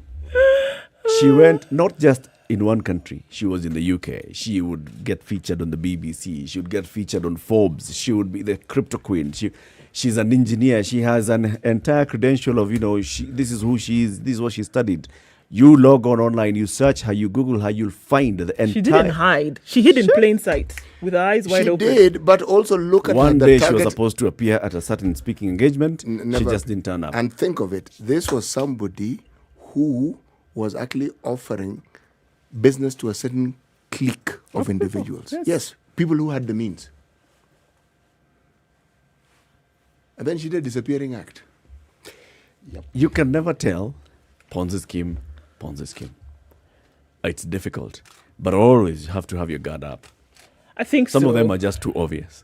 Some of them are just quite clear. But then the thing is, I think you'd rather at all times be safe than sorry. Rather be careful than quick, because too many people have cried, man. I know people who are depressed until today because of what happened with some cases just 10 years ago, have never been able to recover from it. Yep. Took themselves and the entire family savings down. Suggested to their in-laws and relatives, bring your money, this thing is secure, I've gotten. Never been able to recover. Took loans to pay back their family members. And you find it's the same caliber of people who will come and enter into Amazon web workers again, because it seems less likely to be a scheme because there's Amazon pasted on the front side of it. Yeah, and they find themselves in trouble again. Our guest for the next hour is already in the studio. We just want to say hello to him and then take a look at news and traffic before we begin the conversation. Good morning, Mr. President. Good morning, Latif. President of the Law Society of Kenya, Nelson Harvey. Asante sana for joining us. Asante. You'll explain to us that whole outfit. Oh. In due course. I thought we were discussing the judgment. This is just personally, General, is it? It's a field marshal. A field marshal. Yes, I was looking for that one. Yes. Field marshal is our. It's a beautiful outfit. Thank you. Beautiful outfit. Where's the gun? No, field marshal doesn't carry a gun. Doesn't carry a gun. Yes, he has people around him who carry guns. He's beyond the task.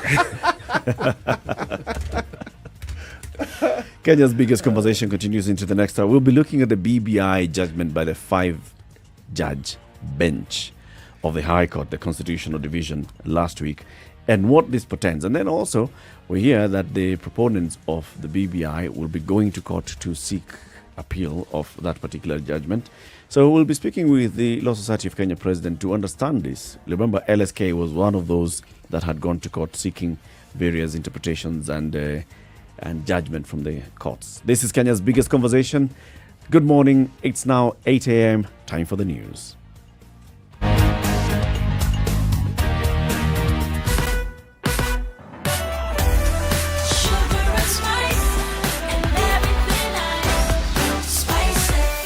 Spice up your life.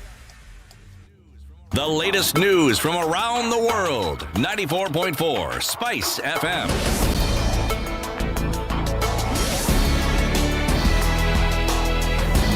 Good morning. This is the Newswire. I'm Leah Ubaga.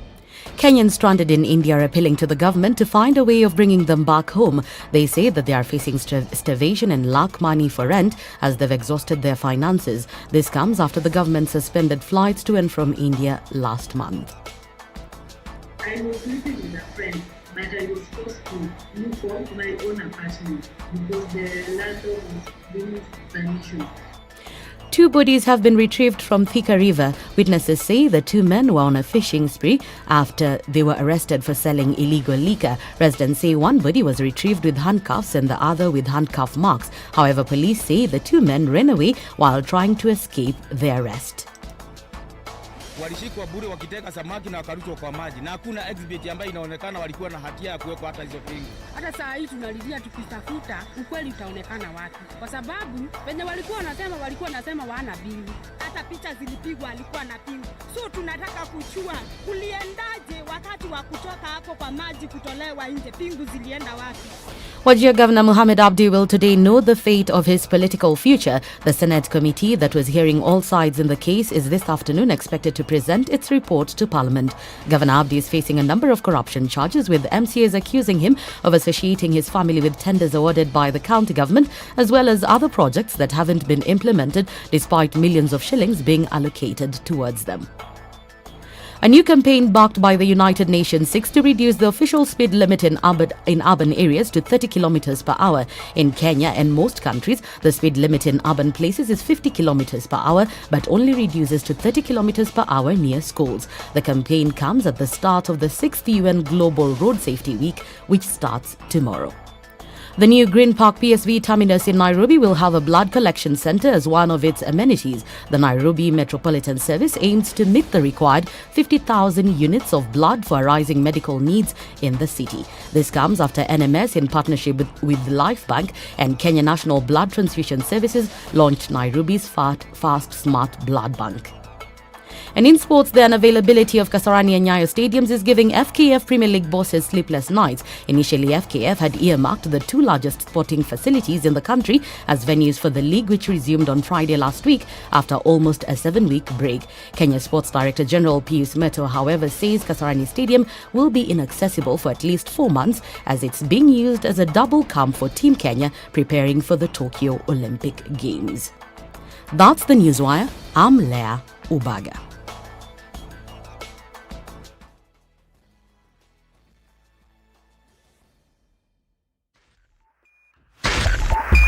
.5 Spice FM, Kisumu.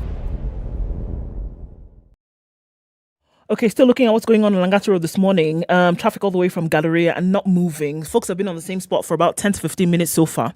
And it looks like we don't know what's causing that specific one this morning. But keeping an eye on that, let us know if you do get a way out. It seems the only other way is to go the other direction and go through Ngong Road, which I wouldn't advise at this point. Because you're going to run into some traffic there as well. Thika Road also, it's moving. We're not at a bumper to bumper just yet. But it is quite the thing today. Cabanas, no go zone, guys. If you're already stuck there, you need some patience to be able to stick around through that one. The other option is to use the ICD route out through to the southern bypass and then try maybe the northern and then outer ring out towards the city. Those are the options that we have for you right now.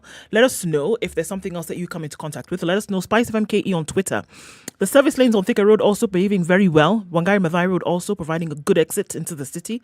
You're going to get to Ngara where, yes, traffic is thumping as you get to the Globe Cinema overpass into the city. So it's a Monday morning, typical traffic and building as we get further on into traffic hour. Talk to us. SpiceFM on Twitter. Text on 40127.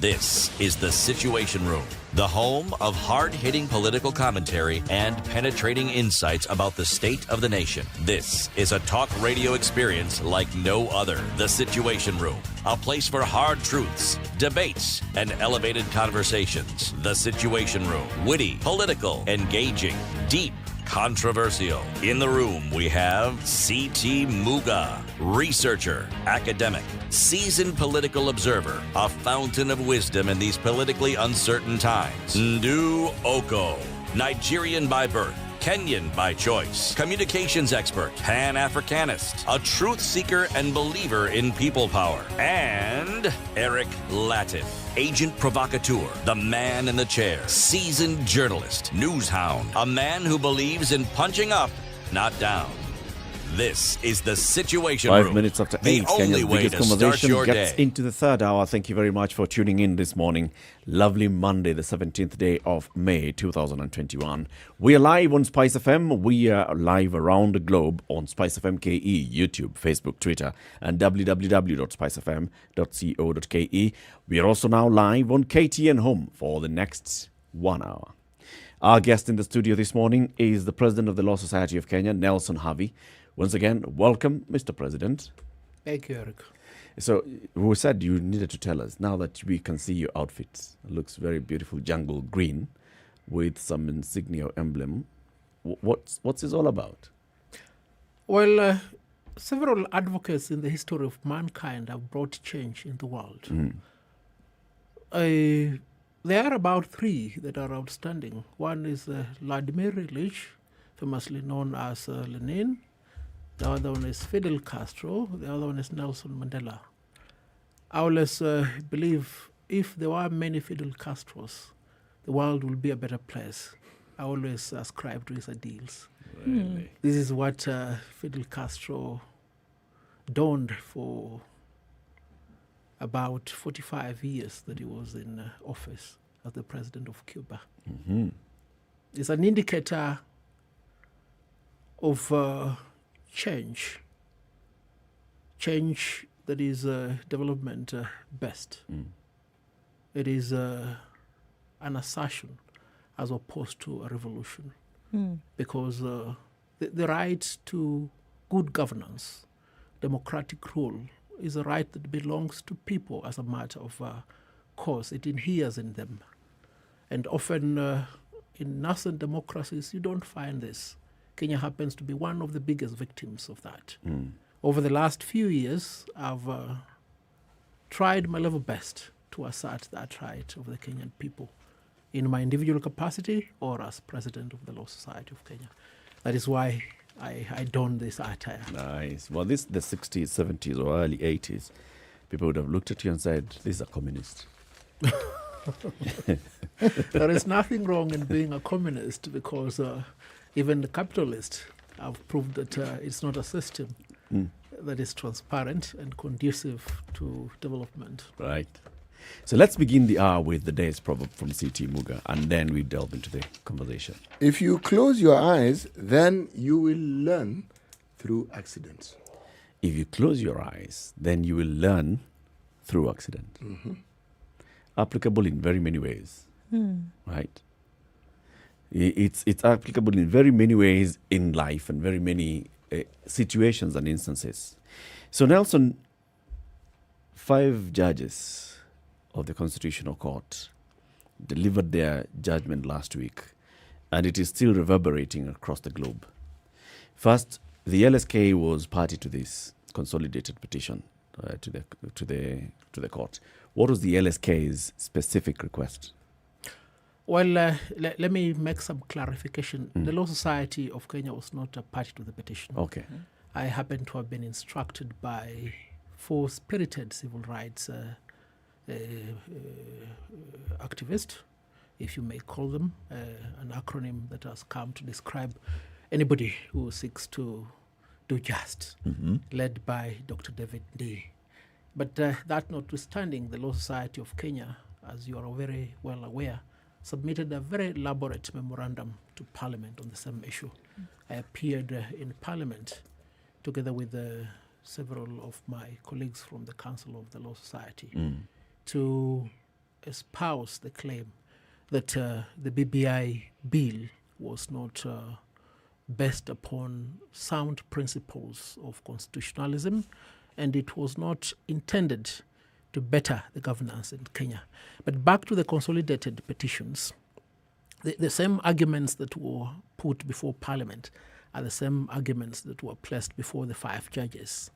And ideally, if I may just compartmentalize them into 3, one was the case that the Constitution is as a result of many years of struggle by the Kenyan people to arrive at a certain aspiration in the manner in which they want to be governed, a presidential system with checks and balances, where cabinet secretaries are not appointed from Parliament, where cabinet secretaries are vetted by the National Assembly, where the president does not sit as a member of Parliament, where the judiciary is independent and accountable and not beholden to the state.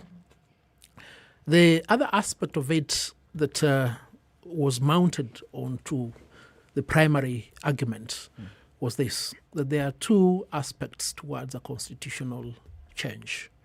A constitutional change can either be effected by a parliamentary initiative. This is an origination by the parliament itself. And remember, in a presidential system, often the president has control of the entire house of the National Assembly and the Senate, so that if he seeks to originate any legislation, if he seeks to alter the constitution so far as it's permissible, then it has to be done through the Attorney General or through a private member's bill in the National Assembly. And then on the other hand, the constitution reserved a portion for the common mwananchi, popularly known as Wanjiku, so that if Wanjiku, Ndu, Muga or Latif in conjunction with Harvey are of the view that they need to renegotiate the manner in which power is exercised by those they elected into office, then they can bring about constitutional change. Then lastly was the procedural aspect of it that started from the beginning. How the idea was conceived. Was it a people-driven idea? How the signatures were verified? How the bill was processed through the county assemblies? Was there public participation? Was there an enabling framework to pursue this enterprise? And then to cap it all, it was the argument of the petitioners that what we have in actual fact is not a constitutional amendment initiative, but it is an entire overhaul of the Constitution. Because you need to demarcate the boundaries between an overhaul and an amendment. By the time we had the 1969 Constitution, we had incorporated about 18 amendments. By the time in 1996 a constitutional change program was put in place, we had about 34 amendments. The BBI bill came with more than 90 amendment proposals to be effected all at a go. Now, from a panoramic view, that is what the judges had to deal with and arrive at that outcome, invalidating the entire process. There are many people who have made several comments. One, let's look at, for example, a senior counsel, somebody who's experienced in law and even the journey towards the current constitution, Kiraito Morongi, the governor of Meru, who is also the chair of the legal committee of the Council of Governors. He says, whereas I look at the judgment that has been delivered, I also ought to caution that judges need to look at the other side, because we are living in a political situation. They also need to consider the political side of things. And as they are making their judgment, they should also be, cognizant of what else is happening around the country. Have we been having issues with political disputes after every election? Is this particular process seeking to resolve that? And when you put a halt to everything else, are you then putting a halt to that journey towards making sure that we no longer fight after every election? There are those that say such kind of things, that the judges did not necessarily balance their judgment and the interpretation of the law and the Constitution with the reality on the ground.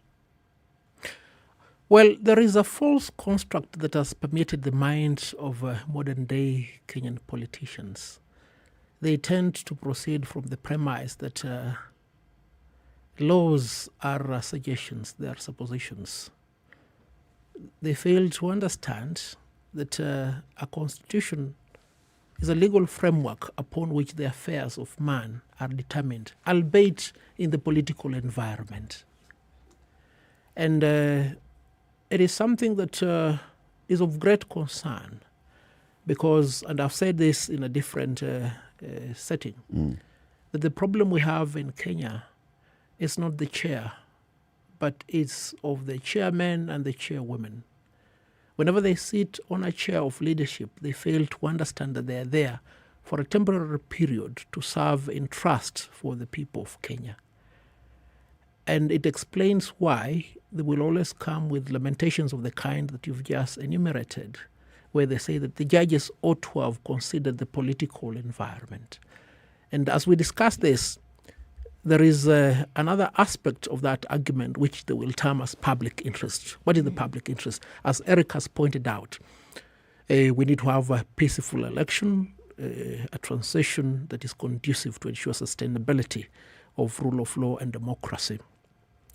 But what really is the problem? If you look at it from the background that I set, you realize that the crop of leaders we have right now have very little regard for the Constitution itself. Yet when they are sent to office, the first document upon which they take an oath is the Constitution itself. You can't claim to be a preacher, be it a Muslim or a Christian cleric, and then everything you say is outside of the Quran or the Bible. You end up creating your own dogma. So it is my honest view that there is nothing wrong with the Constitution of Kenya. The malaise that we suffer in our current leadership is one of want of proper implementation and not one of demand for reform and constitutional change. And this is a view popularly shared by many Kenyans because, when BBI was being sung and danced all over reggae platforms, so it invited so many people, the audience and the participants. I can't blame them because many of us listen to Lingala. We always dance to Lingala, but we hardly understand what Franco Luambo Makede is talking about when he's campaigning for Mobutu Sese Seko. It's a common dancehall song. So there is need for us to be a little bit more vigilant, irrespective of our stratification in the society, and understand that there is an arrangement between the people and the leaders, commonly known as the social contract in law. And the leader in office must always conduct himself or herself in accordance with that social contract. Okay, so Javi, if we're looking then at this judgment specifically and what happened and what the judges then ruled on, according to the law, not to be bent or broken, should they have taken into consideration the political atmosphere or should they just have followed the law, in your opinion? Judges make decisions based upon three things. One are facts. Two, the law, and third, what is just. Now, the issues that were framed before the five judges were all anchored upon the Constitution. I can say there were no contested facts. For instance, when we say that this was not a popular initiative, it was a presidential initiative, are there two interpretations to that fact? None. Now, what does the Constitution provide? You can amend it either through the parliamentary initiative or the popular initiative. And a dichotomy was created between the people and the governors. The moment you assume state office, you cease being the people. So that in the preamble to the Constitution, we the people of Kenya encompasses you. You understand? And the moment you've placed your leader at that elevated level of President of the Republic of Kenya, he ceases being the people. Part of the we the people. You understand? No wonder in medieval times, or even as democracy progressed, the people could say, we are dissatisfied with the king. If it is King Louis, if it is King Albert, if it is King Gustav, We are disappointed with the king. He got to go. We got to create another kingdom, or we have to replace it with a republic. So look at it from that perspective. You realize that the political connotations that are being now placed on the judgment have no foundation whatsoever. It's a judgment that is sound in law. It's a judgment that is there to protect the people of Kenya. It's a judgment that is there to sustain good governance and democratic rule. And I say this with a lot of authority because in the last 8 years that President Uhuru Kenyatta has been in office, you will be surprised to note that almost 80% of the decisions that he has made, administrative or otherwise, if challenged in court, succeed. It is a big problem. When you talk about the law, the implementation of it, and then you bring in a component called a layperson like myself and ourselves and our understanding of it, I want to begin here. 3 arms of government. Yes. The roles are stipulated and they are understood. But what are the boundaries? At what point, for instance, does Parliament's role in this process that we are discussing become central to it or fundamental? At what role does the President, the executive, and at what the role of the judiciary, we understand. What are the limits to these roles? And at what point can they crisscross? At what point does one sort of like wade into the purview of yet another arm of government? And what I'm asking is, are they really honestly separate?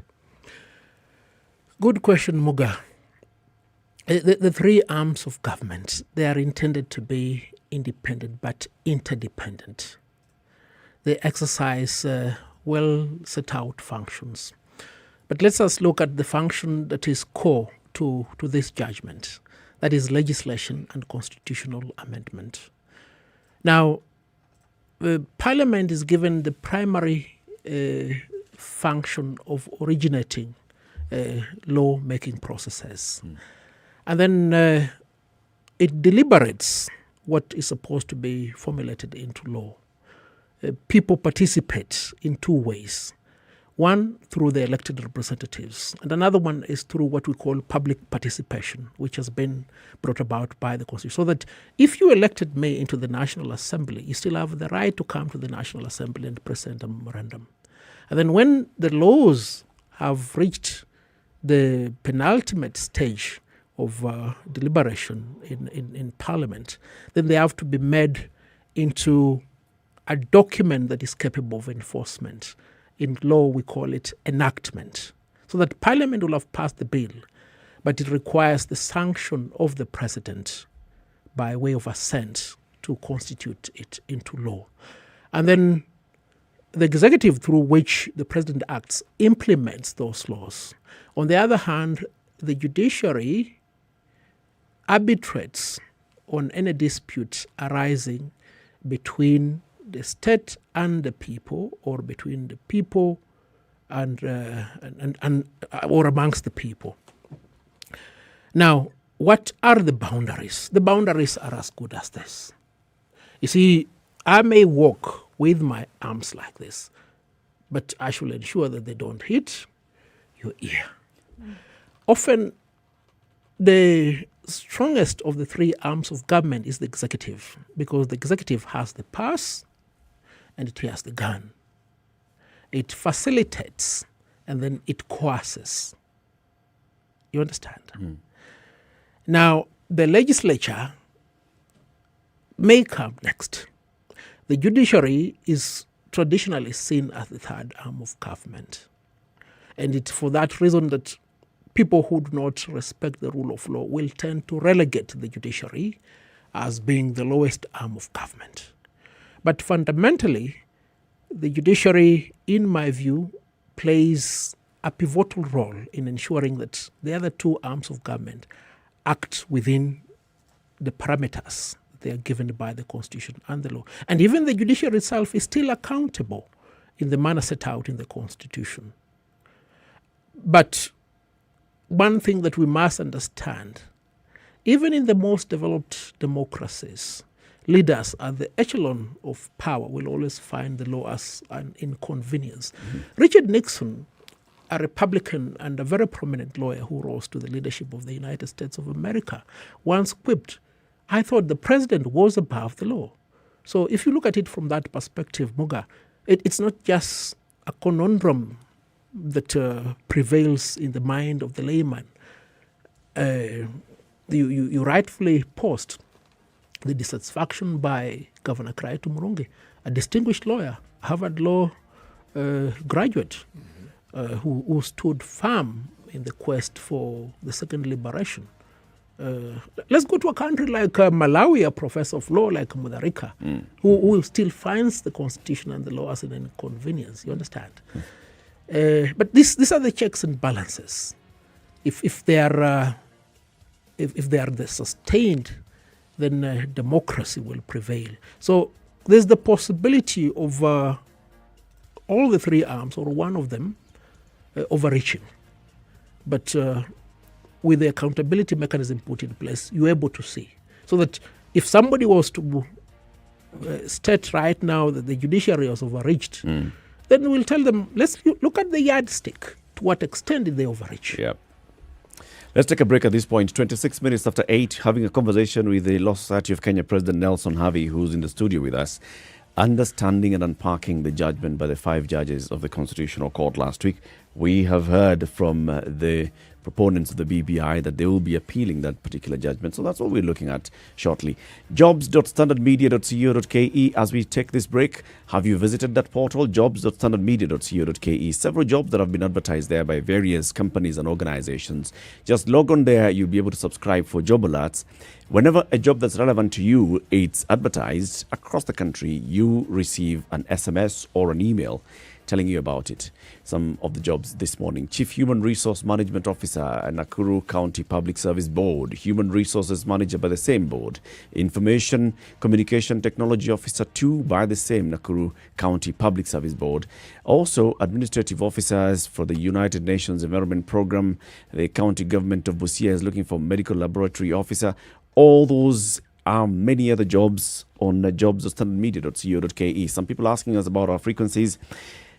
In Siaya, you can listen to us through our frequency in Kisumu, 102.5. If you're in Kakamega, I've seen somebody asking, our frequency around the area is Eldoret, 96.7, or the Kisumu 102.5 frequency, 87.9 in Mombasa, 94.4 in Nairobi, 90.9 in Nyeri, and Malindi is 97.7. Time for a break. We'll be back shortly. Good morning.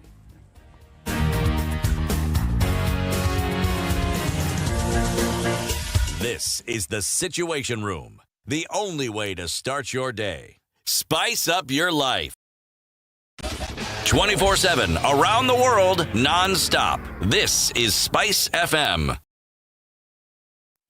Naivas Supermarket believes in celebrating mothers every day. Tune in to Sugar and Spice with me, Yolanda Mulwa and DJ Absolute from 11 a.m. every weekday to learn more about a Naivas mom and the similarities you can draw from the role it plays to Kenyans across the country. And stand a chance to win shopping vouchers with Naivas.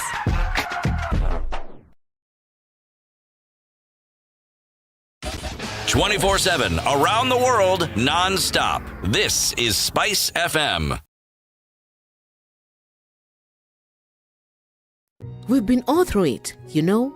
We go to school, study hard, get the much-deserved grades, and celebrate our graduation. Then reality hits us. We get to the job market and we simply don't know where to start off. Thankfully, by visiting jobs.standardmedia.co.ke, your next career breakthrough could be a click away.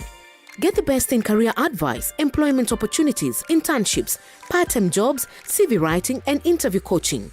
Give your career the much-needed lift on jobs.standardmedia.co.ke.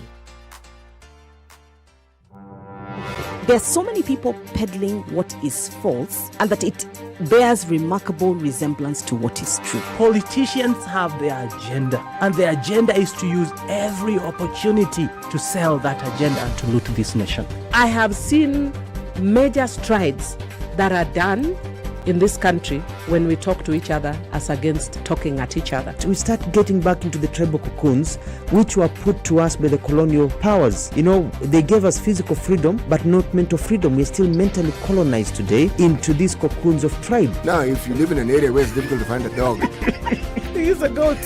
I kid you not. In which part of this country is it difficult to find a dog? So that you resort. Nafande hiyo umbo yako iko na The weather with Spice FM. All right, so we're looking at cloudy conditions in Nairobi this morning at 17. We'll go to highs of 25. 23 will be the high in Nyeri. It's cloudy at 17. 25 the high in Nakuru. It's sunny at 16. And sunny conditions as well as in Eldoret at 16, going to highs of 24. 28 will be the high in Kisumu, where it is sunny. It's also sunny in Kakamega at 21. We'll see highs of 27 today. And it's raining in Mombasa at 27. Highs of 30, lows of 25. 27 will be the low in Malindi, where it's raining at 28 at the moment, and sunny conditions. Looking out into Kampala at 22, it'll go to highs of 26. 30 will be the high in Dar es Salaam, where it's mostly cloudy. Sunny conditions in Johannesburg at 7. It'll go to highs of 20 and lows of 5. It's still raining in Lagos at 26, highs of 32. And highs of 31 in Kinshasa. It's light rain at 25.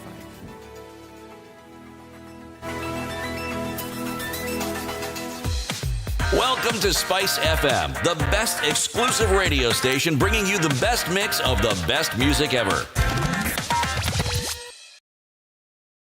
Okay, so if you're crying on Mombasa Road, it looks like you're going to have to cry a little bit more. Let's look at that area just at the Bunyala and Haile Selassie roundabout. Incoming traffic will be blocked off today because the contractor, with unfortunately no notice, has closed the highway between Bunyala and Haile Selassie. That is not moving. Folks are crying already, and it's going to get worse. We already know that between the Nyayo Stadium roundabout inbound and the Bunyala Road roundabout is already closed. So it's already causing a headache. Southern Bypass is where you can get some reprieve this morning. Outer Ring is also jam-packed. Langata Road, it's insane, is what we are being told right now. So seems to be hell on many parts of the roads this morning. Hopefully we can get some reprieve, but right now it looks crazy everywhere you look. Let's take a look at this in a short while once again. In about half an hour, let us know, guys, if you find a way out. It's going to help a lot of folks this morning. SpiceFM KE on Twitter. Text on 40127.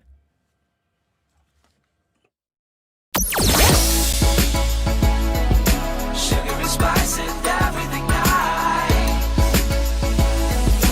Spice FM. Spice up your life.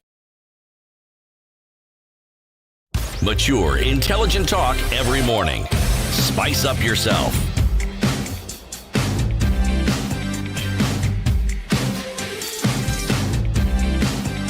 Mornings done right. 27 minutes to 9 o'clock. Kenya's biggest 94.4 conversation Spice FM. continues. In the Situation Room this and every weekday morning is Eric Latif, Nduoko and CT Muga.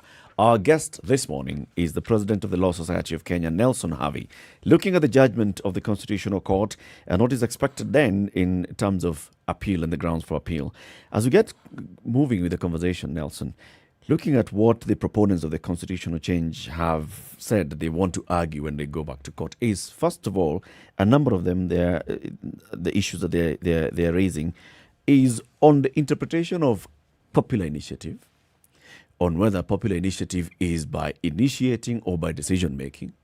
Who can initiate a popular initiative, because the court said that the president cannot initiate the popular initiative, and also the BBI steering committee, whether it was part of the initiators of the popular initiative. And they've argued that none of these things holds. Then there's the other side of the conversation, which is still related. The people spearheading the secretariat of the BBI, this is Junaid Mohammed and Dennis Wawero, when they were addressing the press on Friday, they said, actually, we are the initiators of the popular initiative. But then the people who are going to court to file the appeal include the Attorney General of the Republic, the Solicitor General, and others. So does this bring in that argument of, is this a Junet popular initiative or is it a state popular initiative? Okay. Let me take this sequentially. Popular initiative and parliamentary initiative. in the most simplistic way, if you were to go to a village in Nyalgunga or in Karachonyo, you will say there is Serikal and Wananchi. The popular initiative is by Wananchi. The parliamentary initiative is by Serikal. Now tell me, is Uhuru Kenyatta Serikal or Wananchi? If you answer that question, you realize that an appeal as against that particular finding has a snowball chance in hell. It is as simplistic as that. If you see a Land Rover coming to your village with a GK plate, during our days it was either green or white in color. Serikal had come. If you saw a Peugeot or a Vewe, KRW, then you know it was a teacher. It is Mwananchi. So that dismembers that entire argument. Let's go to the steering committee. The proponents of this thing, led by Paul Mwangi, have really gone to town lambasting the judges that Justice Mwita Justice Mativo had ruled that the president can set up a task force to advise him on how to go. But what the court ruled upon on the 13th of May was the legality, the constitutionality of the BBI steering committee. And you see, it is the BBI steering committee that birthed this BBI bill, together with a raft of other bills to be enacted into law to supplement and effectuate the initiative itself. And the court said the steering committee is an unconstitutional entity, is an animal that is not known in the constitutional animal kingdom. And we must contextualize this. We are in a constitutional setting where if you as president has to constitute a body, then you must revert to the constitution. You must revert to any laws enacted subsequent to the constitution. There is no law that the president cited as enabling him to create the steering committee. Again, the courts cannot be faulted. Dennis Waweru and Junet Mohammed have said they are the popular initiative. You see, this is the folly of firing your lawyer and acting for yourself. These two individuals decided that what Senior Counsel James Orengo has opined, what Senior Counsel Otiende Omolo has said, is just English and common sense. We'll be able to navigate through the sea by ourselves. Of course, these fellows have sailed many journeys in turbulent waters, but they're not the coxswain. There is no way they will extricate themselves from the fact that this is a presidential initiative. And it doesn't matter how much noise they make. It is a lame lamentation. I want you to take a mental journey with me. We have issues that clearly are heading towards the Court of Appeal and probably will end up in, well, no, let me rephrase. Will certainly end up in the Supreme Court if the Court of Appeal judgment does not please those who have taken the matters to the court. Now, fast forward it to the point where we will be electing our leaders in 2022. So, what scenario do we have? Is it the same platform that we've had before that people have been lamenting about that brings about the turmoil that we see every 5 years? And the consequences of that situation that we have and the issues that are raised, because the points that are raised, I have read through, but apart from what Kiraitu Murungi pointed out, every other discussion around this BBI have been legal. I'm talking of the social, political, cultural consequences of going into an election with the same scenario that we've had from time immemorial that brings about the issues that are argued to be the very fundamentals that brought about the issue of the BBI. In your mind, from a legal perspective, what do you see as the position that the country will be in if that is the situation we head towards? Well, you give it a manual to operate a machine. These individuals have been given a manual to run government. It's called the Constitution. Now, how do you put in place individuals who will serve for 5 years? It's through an electoral process oversighted by the IBC. Now, they have weakened the IBC. They have made it incredible so that it cannot guarantee a free and fair election. How have they weakened it, Mr. Harvey? IBC has been operating with 3 commissioners for the last 3 years. Yes.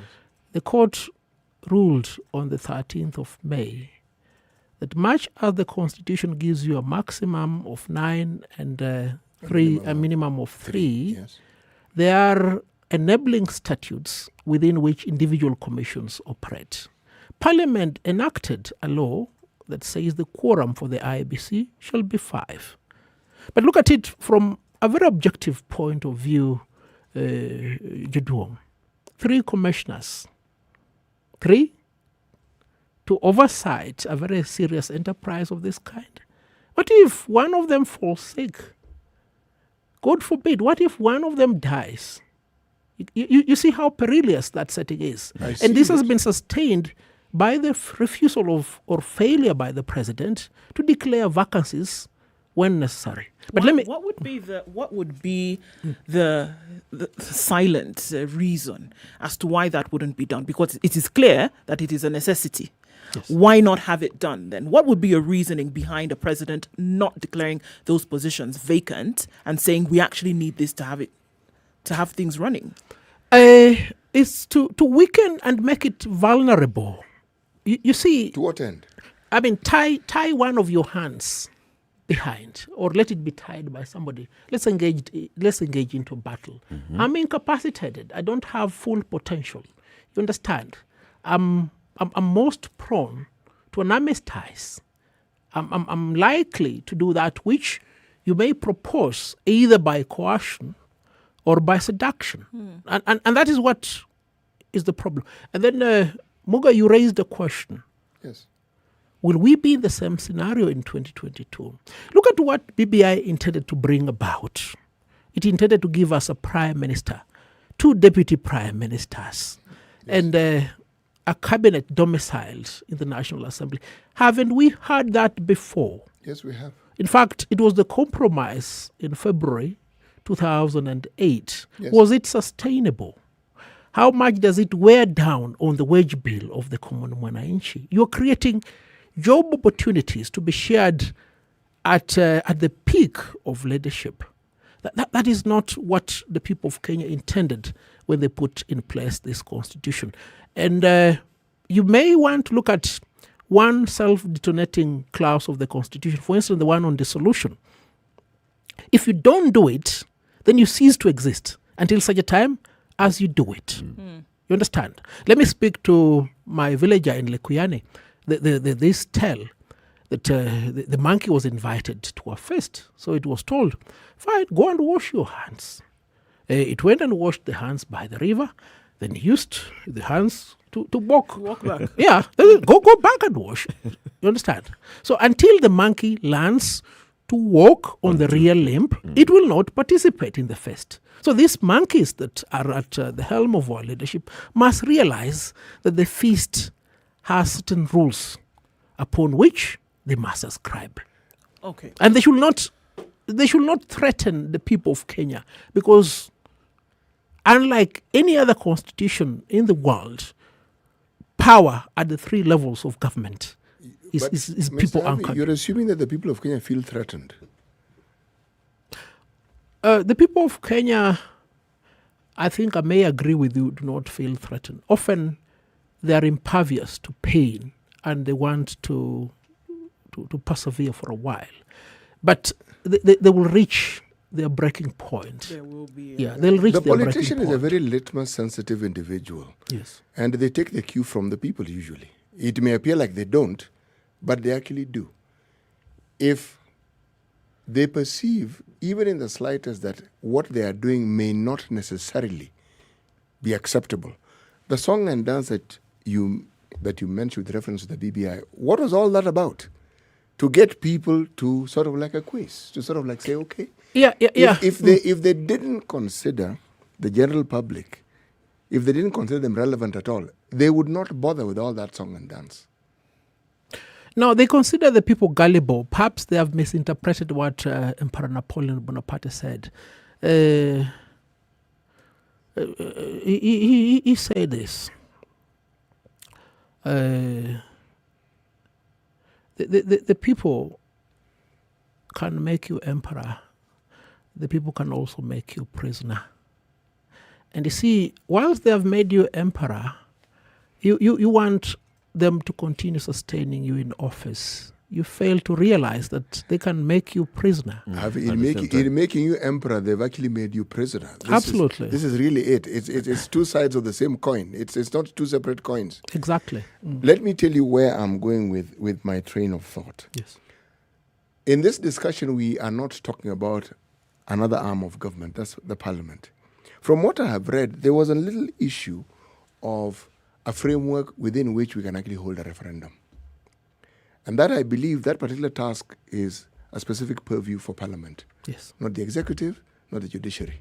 All right? So even as we're discussing these things, if that doesn't exist, and a referendum is necessary for us to get to the point where we wanted to go, where on earth were we going to go with all this in the absence of that particular framework? Yeah, you see, it's a permeated environment where we are being pushed as the people, the mwananchi, by Serikal to go to a referendum. Yet there is no framework. What is the outcome? It will be a manipulated outcome.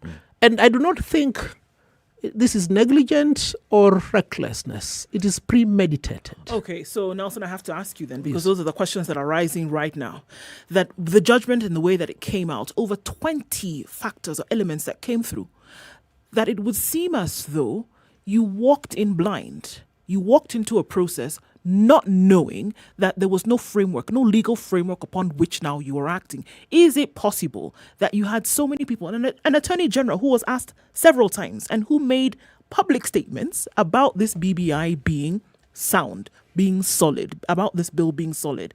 Several people across a legal fraternity, a committee that was made up of some of the brightest brains in this country legally. Why would it be then that there are so many mistakes then that have been pointed out by this ruling? How is it possible that they walked in with so many holes in this thing, according to this ruling, and they did not know or did not choose to pay attention to it? Why? No, they knew everything that they were doing, but the framework upon which they operated is quite fundamental in understanding their mindset. As I've said, where are we right now? We have a parliament that has been declared unconstitutional. We have an executive that has been declared unconstitutional. And I will just pick two fundamental aspects. Failure to comply with the two-third gender principle. You get it? And they have said, we will continue governing, that notwithstanding. So to them, the constitution has become an inconvenience. And in the midst of that, they managed to convince a few gullible Kenyans. You understand? They managed to coerce a few leaders. They give MCAs car grants. They threaten members of the National Assembly and the Senate to subjection. You understand? You end up with this product, forgetting that Kenya is a country ruled by the rule of law, and there are those that are vigilant. And if you remember, when I appeared before the Committee of Parliament on the 11th of March, I was ridiculed. I was made to look like a fool in the market, not by the lay legislators, but by lawyers. You understand? So that you look behind and ask yourself, is something wrong with myself? And that is the feeling that most Kenyans tend to have. You want to feel as if you belong. Let me also start dancing reggae because it's the only tune in this club. Yet you don't ascribe to it. You understand? Now, it was apt that the court had to put instant brakes on this perilous safari because the driver was blind. The conductor was blind. The passengers were blind. They were just singing reggae as the bus was driving towards a cliff. And this is important. That is why we need to have a judiciary that is independent and vigilant, no matter the coercion.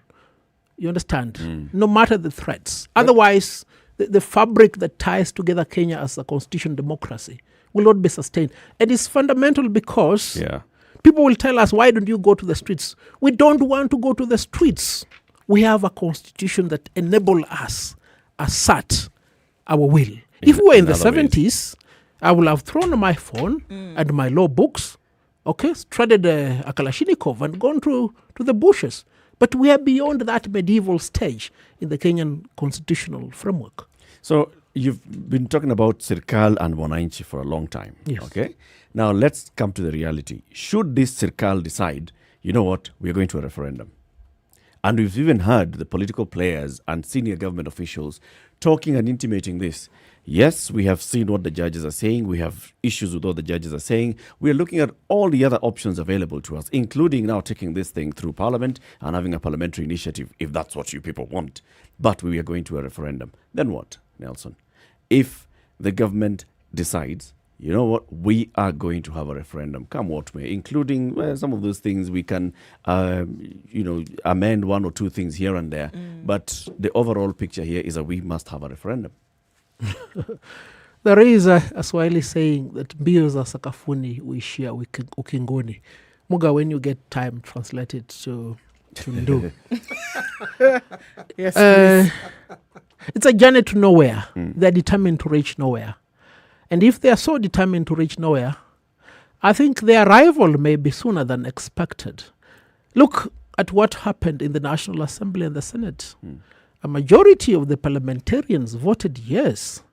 Does it not alarm you that with such a repository of legislative experience, some derived from the best lawyers that we elected into parliament, we end up with such an apocalyptic outcome? And the judges point out, I've read the papers from the 14th. It's a damning indictment against the legal minds behind the thought pattern of President Uhuru Kenyatta and Prime Minister Raila Odinga. I mean, it's a mistake that ought not to be made. Okay. But more fundamentally, and somebody has posed this question, where has the international community been? You understand? Sometime last year, I had an opportunity of speaking to the envoys from the Western world, and I pointed out to them the flaw in this enterprise. Surprisingly, it appears to have been sustained, supported financially, and even logistically by the international community. There is a problem in Kenya. Do they want us to go to the level of DRC? Do they want us to degenerate to a level that is beyond redemption? Mr. Harvey, the question you ask, I assume, is rhetorical, but the truth of the matter is this. Our neighbor down the road here is called Uganda. Yes. That president has been blamed and has been stated that he has manipulated his stay in office for the longest possible time. He was sworn in the other day as president. What you are referring to as, or alluding to as, might be apocalyptic is the assumption that the BBI and everything that it purported to present is something that is abhorrent to the citizens of Kenya. Is it really? Do you think that the citizenry of Kenya share this view with the judiciary that this thing is the worst thing that could have ever happened to us and that is something we must get rid of? I think not, really. Okay. You see, the 5-minute conversation with the average Kenyan, as Winston Churchill will have placed it as an exemplifier of what democracy is, will enlighten everybody who has doubts about it. Did I not see a celebration in Baringo the other day being dispersed by the police because they were happy BBI had come to naught? Did I not see a similar celebration in Kerugoya? But contextualize it. We are in an environment where the executive continuously makes public orders to confine you so that you're not able to speak, you're not able to move, you're not able to voice your concern. You get it? They open the country temporarily just to go and dance reggae. The moment they reach the crescendo, then they close the country. It is the environment in which they have sought to propel this initiative, which may tend to conceal the inner feelings of the common mwananchi. But even my manager at home, Franco Luambo Makambo, will tell you, boss, hii BBI inatupeleka wapi? Mimi sioni kama inatupeleka mahali pazuri. The other day I was in Kisumu and they told me, Okil, wewe ni Okil ya baba. Unahakika kwamba baba ako na nia yetu kwa hii BBI? Then I told them, mimi kama Okil ya baba nimemwambia hii kitu haina msingi. And then look at it. Where are babas Okils in this enterprise? Where is James Orengo? Where's Julius Hueto? They voted yes. Where's Otende? No. Forget about those ones in parliament. Look at the ones. Look, Eric Latif. If Baba is pursuing a genuine cause in court, you will see James Orego, Otenda Molo, Nelson Harvey. You understand? Julius Hueto et al. Understand? Flagging him. If he's not, then whoever is flagging this must be flagging a dead horse. Time for us to take a break. Say goodbye to our audience on KTN Home. You've been with us since the top of the hour, coming up to 4 minutes to 9 o'clock. The conversation is with the President of the Law Society of Kenya, Nelson Harvey, just trying to understand the BBI judgment and what comes out of it, and then the next steps. That's where we are right now.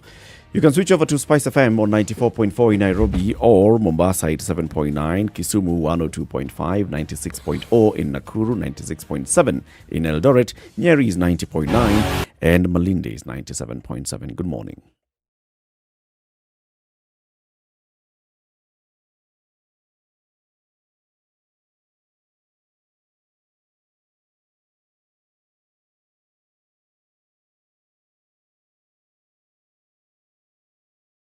Mature, intelligent talk every morning. Spice up yourself.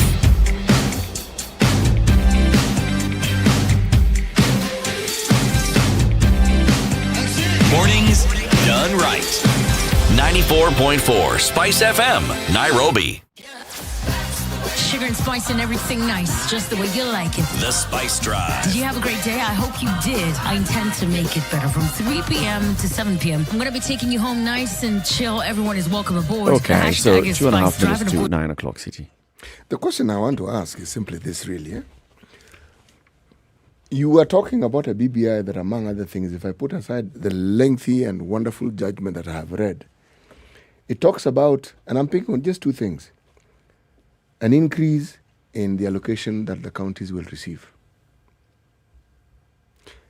Significant. It also talks about this national cake being divided so that people have an opportunity to actually have representation at the highest level. So it's not just president and deputy, it is other people. Now, you are telling me that this is the sort of thing that when people read and talk about, and given the political ethos that we have in this country, that they will consider this a negative thing, an abhorrent thing. Again, I'm saying, I think not. But let me ask the question. If this thing goes to its logical conclusion, I give a different scenario. Now, let me give the other scenario. And we have a situation where we're going for a referendum. We're talking about a government that just ignores whatever else and just plows ahead and does what it likes. We have a referendum, people vote, and we go into an election with all these changes. You tell me, what do you see? Because if I am to follow the argument to its logical conclusion and say this is the sort of government we have, who will ignore everything that is around them and just plow ahead and pursue. So we'll live with it. Is that what you're saying? This is what I'm asking, actually. Whether we'll live with it. Yes. Will we live with it? What will the courts do? Because at the end of the day, if that is the path they follow, they choose to follow, what on earth will the courts do? So Nelson, you'll answer this question after we take a look at the traffic and the news, because we're coming to the top of the hour. You'll stay with us for a bit longer. And also we'll look at some of the questions that have come in on social media. And I've seen some callers have been trying to get through, so we can pick one or two just before we let you go. We have Nelson Harvey, the President of the Law Society of Kenya, in the studio discussing the BBI judgment and also discussing, is this a really, truly popular initiative? Forget who sponsored it. Maybe the people of Kenya actually support this initiative. So even if we took it to the vote through whichever route, people could actually vote yes. Then what? Good morning. It's now 9 a.m.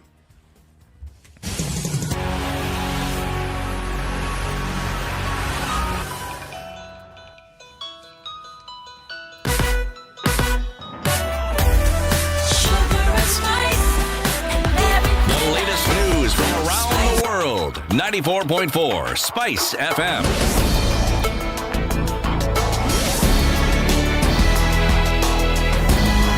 Good morning. This is the Newswire. I'm Leah Ubaga. Likuyani MP Eno Kibunguchi is now proposing that the constitutional amendment bill be made after the next general elections. Kibunguchi also suggests that Kenyans be given the opportunity to continue submitting their views and suggestions on some of the items in the constitutional amendment bill before a referendum is held. Judges waliongea juzi, labda ni Mungu anasema tumeweka priorities zetu wrong. Kwa maana siwezi kuona kwa nini vitu ilikuwa imeenda karibu inafika mwisho, alafu judges wakuja wakasema iwezi kuendelea. Ikiwa kuna vitu yenye sisi kama wabunge tunaweza kupitisha kwa bunge, sana ile vitu ya kuleta pesa nyingi kwa county. The MP has also called on President Uhuru Kenyatta and ODM leader Raila Odinga to adhere to the High Court's decision. IEBC is today expected to issue a final report on preparations for the Bonchari by-elections. The officials are expected to explain the preparations made to ensure free and fair elections, especially in light of the recent allegations of government intervention in favor of one of the candidates. Among the candidates in tomorrow's by-elections are Zebedia Opore of Jubilee, Pavel Oimeke of ODM, and Teresia Bitutu of UDA. Police in Kakamega County are holding an 8-year-old man on suspicion of sexually abusing a 4-year-old girl. Police say the suspect was arrested after a search was launched and is currently being held at Matete Police Station. Huyo mzee anaitwa Chotamu wa Malwa Musitia. Anasema mama alikufa miaka 10 baada hajabahatika kupata mama mwingine, na hiyo sio ambayo inaweza kufanya makosa kama hiyo. So huyu mtoto alikuwa amezoea kwenda kwake kukikaa na yeye, so alipata that nafasi ya kuabuse huyu mtoto. Police have further warned parents against leaving their children in the hands of strangers, saying they are contributors of some rape cases. Na tunaonya kina mama ambao wanatuma watoto wakati ya jioni kwenda kwa matuka, wanahatarisha maisha ya watoto wao, na hiyo sio mzuri. So kisa kama hicho inapofanyika, mama pia tutamchukulia hatua, kwa sababu tunaona ni makosa, yeye ndiye amesababisha huyu mtoto patikane na shida kama hiyo. The international scheme to ensure equal access to COVID-19 vaccines is 140 million doses short because of India's continuing COVID crisis. The Serum Institute of India, the largest single supplier to the COVAX scheme, has made none of its planned shipments since exports were suspended in March. The UN's children's agency UNICEF buys and distributes the COVAX vaccines. It's now urging leaders of G7 nations and EU states to share their doses. And in sports, Kenya Sevens head coach Innocent Simiyu is confident Shujaa will be ready for the Tokyo Olympics when the global games begin on July 23rd. Simiyu is optimistic the team will have worked out all their errors and team chemistry before heading to Tokyo. That's the Newswire. I'm Leah Ubaga.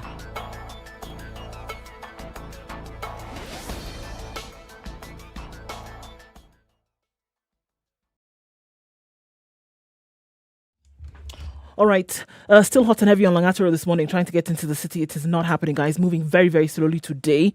Getting to the roundabout at Timor, then going towards Bagathi Way is your only option right now. If you're going down Langata Road, you're going to join with the Nyeri Stadium roundabout. There's only one way out there, and then you get to the part of Bunyala, and it's an absolute mess. Mombasa Road, Langata Road. You see now the problem? They've closed the Bunyala Road roundabout completely, so you have to go up Bunyala Road and use a lower hill road. That's the only option that you have. It would have been nice if we got some kind of notice, but okay. Muthaiga Wayaki Way completely covered in mist this morning. Even at 9 o'clock, mist is still quite heavy. So you have to be careful while using those routes. Okay, so Mombasa Road still clogged right around Cabanas going out towards General Motors. This is Monday morning traffic madness. It is manic and it's crazy. Ngong Road is also misty, so watch out for that. Hopefully it opens up in a short while. We're still in the middle of traffic hour. Let's see how this opens up. Talk to us on SpiceFM KE on Twitter. Text on 40127.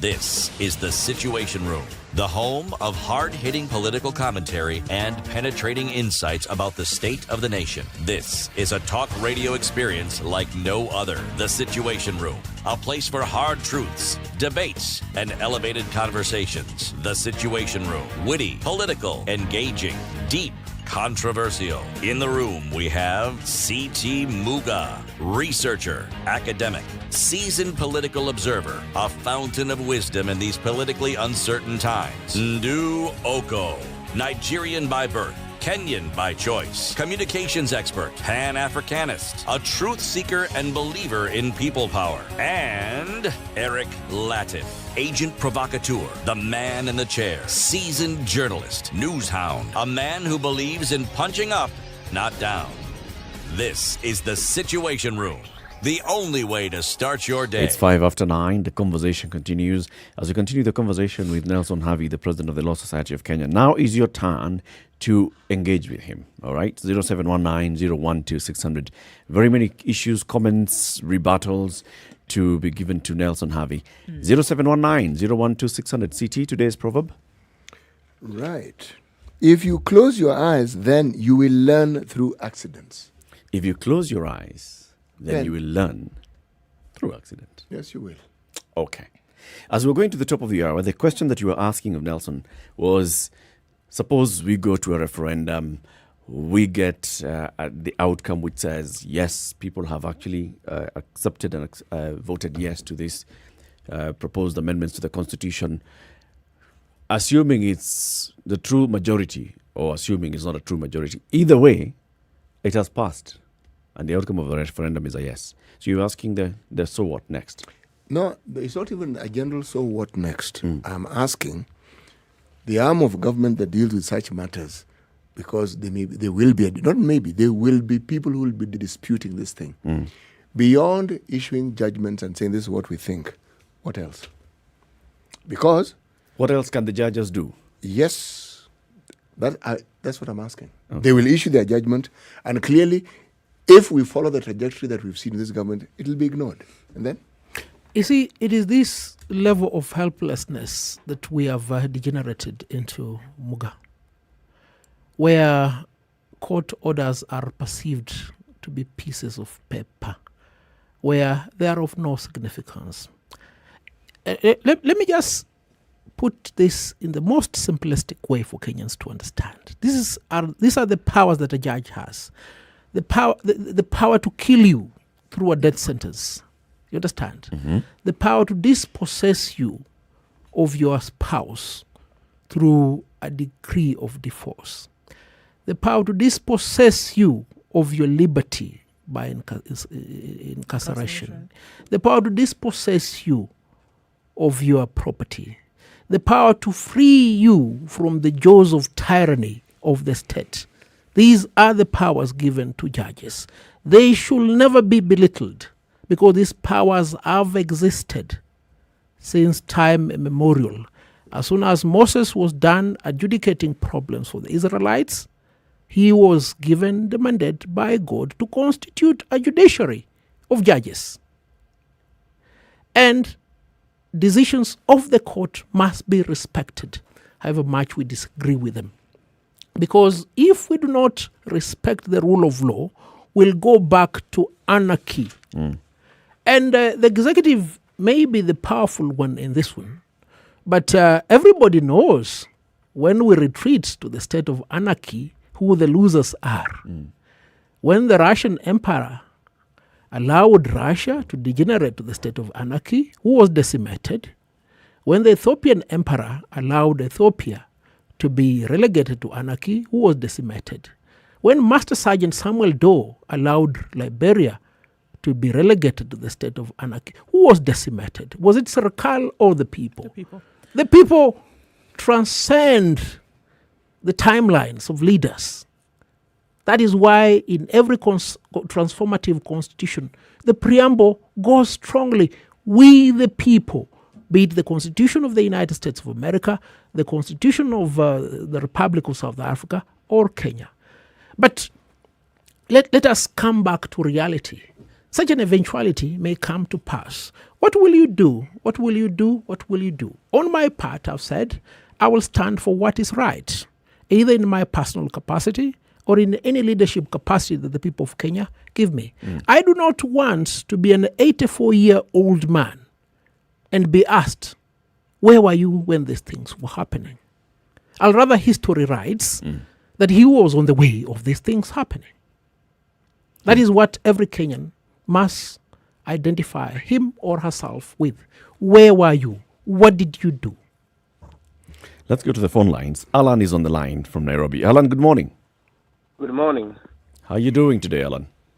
I'm all right, old boy. Mm-hmm. I just want to make a quick point. If you see those things that horses wear, the things they put on their eyes, I think they're called blinkers. Yes. We are in a rut with a dysfunctional political system that delivers an economy that doesn't work. Lawyers don't know that. The difference between Harvey and Kiraitu is Harvey wears blinkers. That's why he doesn't want to look at the broader what to the broader society. The same point PT was making there. That part of the problem we have in the country is law and lawyers. We have given them so much space. Now today we are busy fighting over this matter. But we know clearly that one of the reasons why we sought constitutional reform was to sort out the problem of winner take it all. The debate was about reducing the stakes in our politics so that people don't those are not now put to the back burner. What we are talking about now, the rule of law, in wearing blinkers. Laws and lawyers are part of the problem. They're the reason we are in the rut we are in. Thank you very much. So what's the way out then, Alan? What would be the way out? If for people who are not wearing blinkers, how would they proceed? I think this constitutional reform process, we should not treat it as if it was an exclusive priesthood, where I can have it take the lead, Harvey and the political elite. We need to broaden it, bring in religious leaders, scholars, teachers, so that we know what we want. Men, look at the kind of economy we have. Today, we celebrate the 2010 Constitution. But what did it give us? A government that's forever in deficit, a government that's forever in debt, an employment situation that we can't handle. They don't want to talk about unemployment. They want to wear blinkers and tell us about the rule of the law and what the judges have said. They are part of the problem. That's my view. All right, Alan, thank you. Let's hear from Ed. Ed in Nyeri, good morning.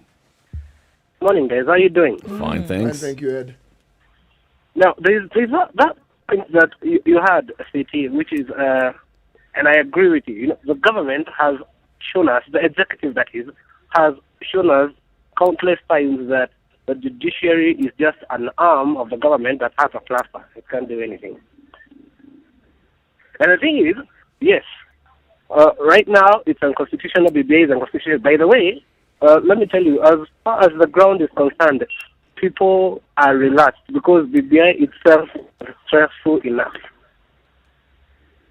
But my question is,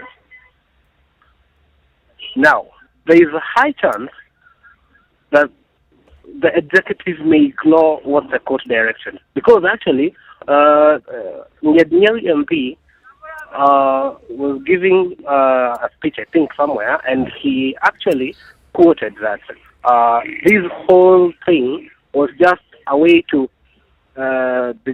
get back to the executive because they didn't sign in the 41 judges. Yes, in the sense that even the rule of law itself is being taken. It's like, you know, it's like sibling rivalry. What judiciary and executive are doing is sibling rivalry. So, Ed, what's your question?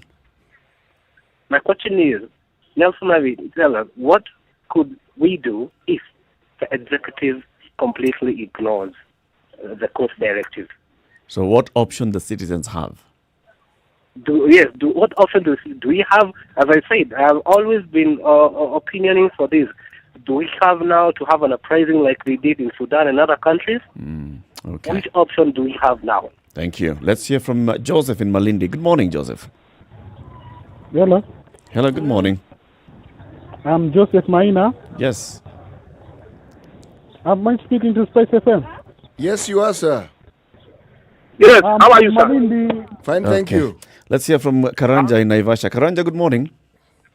Good morning, Eric, Du, and City. Morning.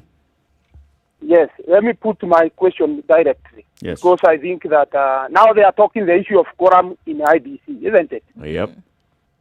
IBC had been held in some civic by-election, isn't it? Yes. And parliamentary Have ones. Yes, and parliamentary ones. Like in Tuesday, we have the Bonchari and even on Juja, isn't it? Yep. Yes. Is that unconstitutional? Don't you see the aspirants who are now vying for that seat? If they have the defeat, they can go to court and say, IBC was held in an election without a quorum. Okay. Thank you very much. Thank you. Start with that one, Nelson. The last one. Yes. A declaration of unconstitutionality and invalidity takes effect from the time the court directs. In this particular case, the court came to a conclusion that the IBC was not properly constituted.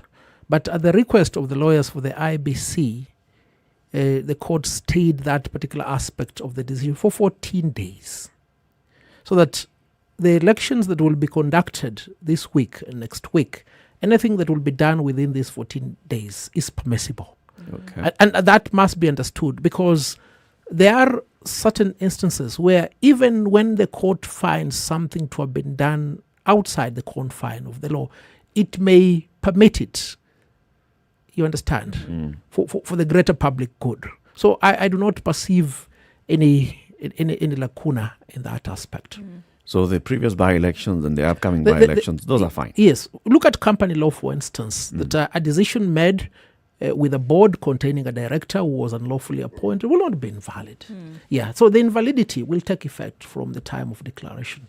So the gentleman should not have any cause of concern. Okay. There were several other questions and comments that you'll come in and give your response to. But let's first hear from Steve in Kiambu. Steve, good morning. Morning, Eric and team there. How are you guys? We're fine. Thank you. Well, I was quite disappointed, let me first say, when the ruling came out the way it did. But it is the rule of the court, so I think it has to be respected. My main issue is this, and this is what I would like to hear from you there. The politics that we've had of winner takes all, and the tension we've had around the time of elections, how much the economy loses a day and over a 3-month period, the thing of investors holding back their money in a wait and see. You see, for me, that's what I wanted to cure. And part of what has been the reason for that is that a huge section of the country feels left out in the governance of the country once elections are done. So things being as they are, personally, I'm not in favor of things going the way of anarchy, because that is certainly not something we would want to see. But what would be the avenue now to perhaps amend the constitution through parliament so that the structure of government is taken care of before we get to the next election?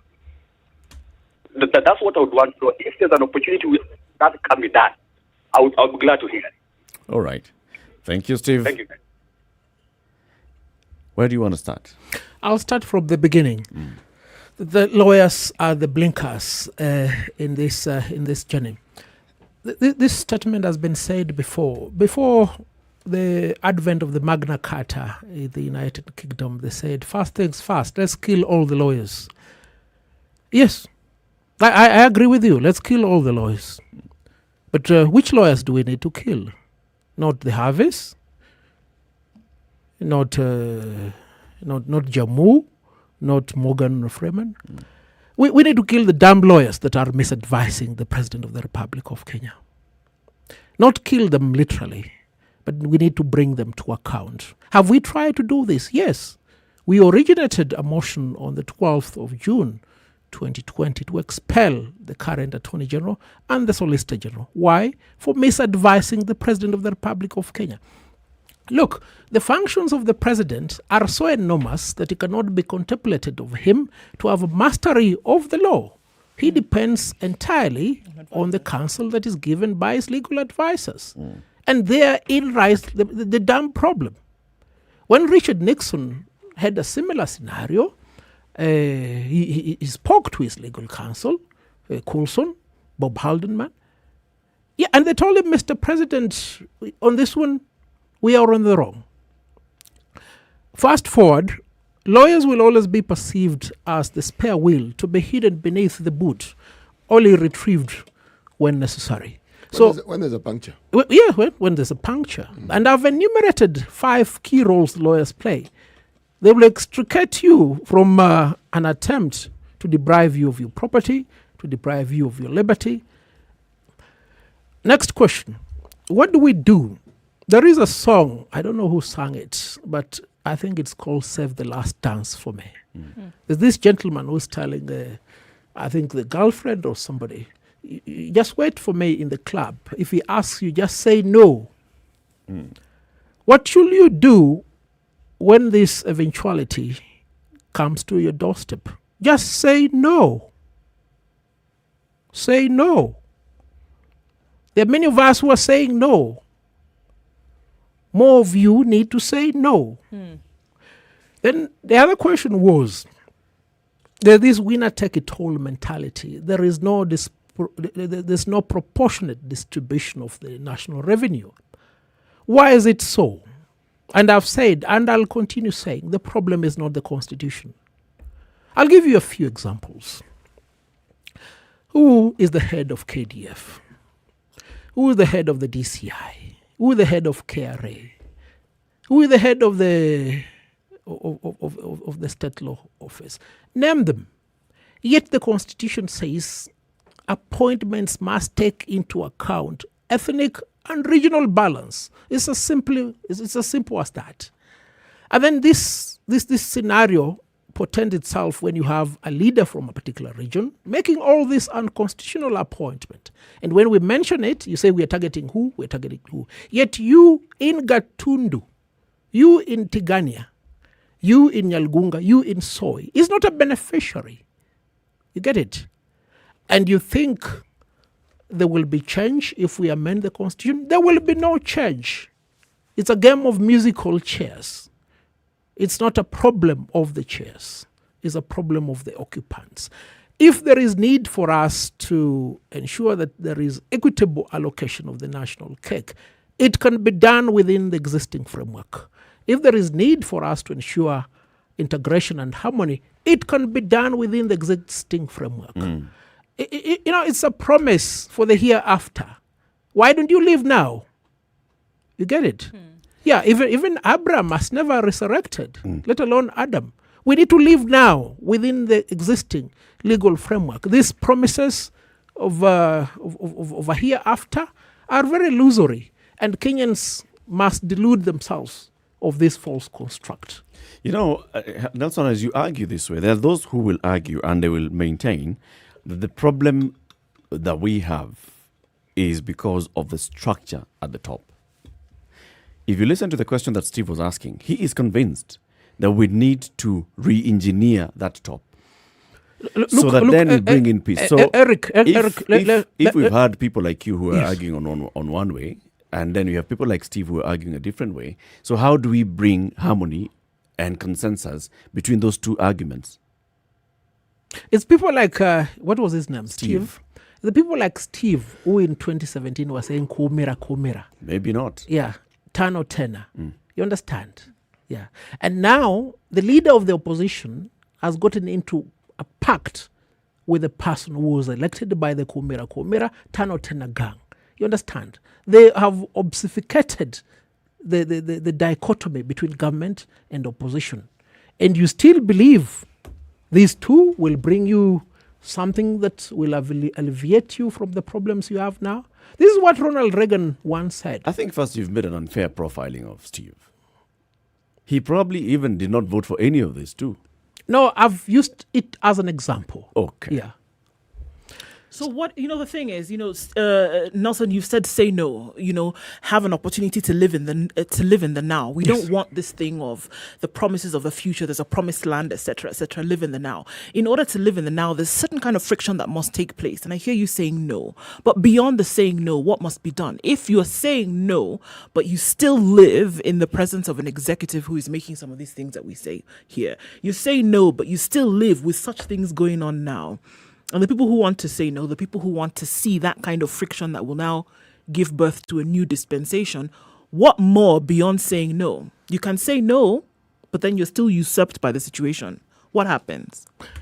Few of us say no. Look at the Arab revolution. It's called Spring. Yeah, the Arab Spring Revolution. How did it start?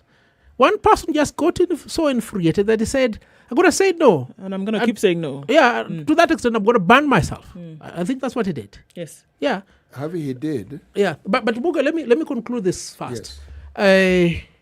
Look, for instance, at the Nairobi Metropolitan Services. As president of the Law Society of Kenya, they wrote to me asking that I appoint a chair to the Physical Planning and Liaison Board. I said, no, I don't recognize this entity called Nairobi Metropolitan Services. But you see, this is the problem with Kenyans. We are saying that there is no equity in the appointment to public offices on account of ethnicity, gender, and region. Then when they appoint somebody from your village, you start celebrating. Therein lies the problem. I may not have a solution for this, and don't ask me to give a solution. Because even the Son of Man came on earth to give solutions, and the damn Romans and the Jews hung him on a tree. Right. So I don't have the solutions. But I can point out You can try parameters something within which this can be done. And on my part, like the Son of Man, I can still do that which is right. So that when history is written, it is known this is what happened. Why don't you do the same? Do the same. Do the same. Every Kenyan, Eric, Steve, Onyango, you need to do this. You see, that is what civil society keeps telling us. This is what we must do. It's very prescriptive and very to the point, but it seems to completely negate a certain reality that our political system and setup has imbued on the citizenry. There is a way in which we perceive our politicians.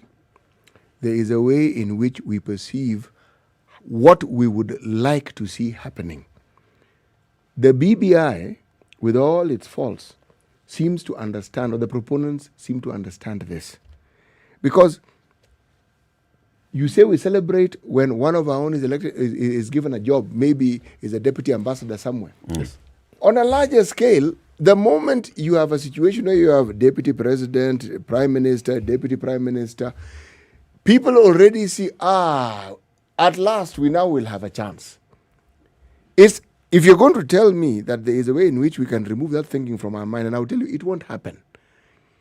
What ought to have happened and what didn't happen was us understanding that even what we're discussing as this moment where our high courts have taken a very bold step, it's part of our democratization process.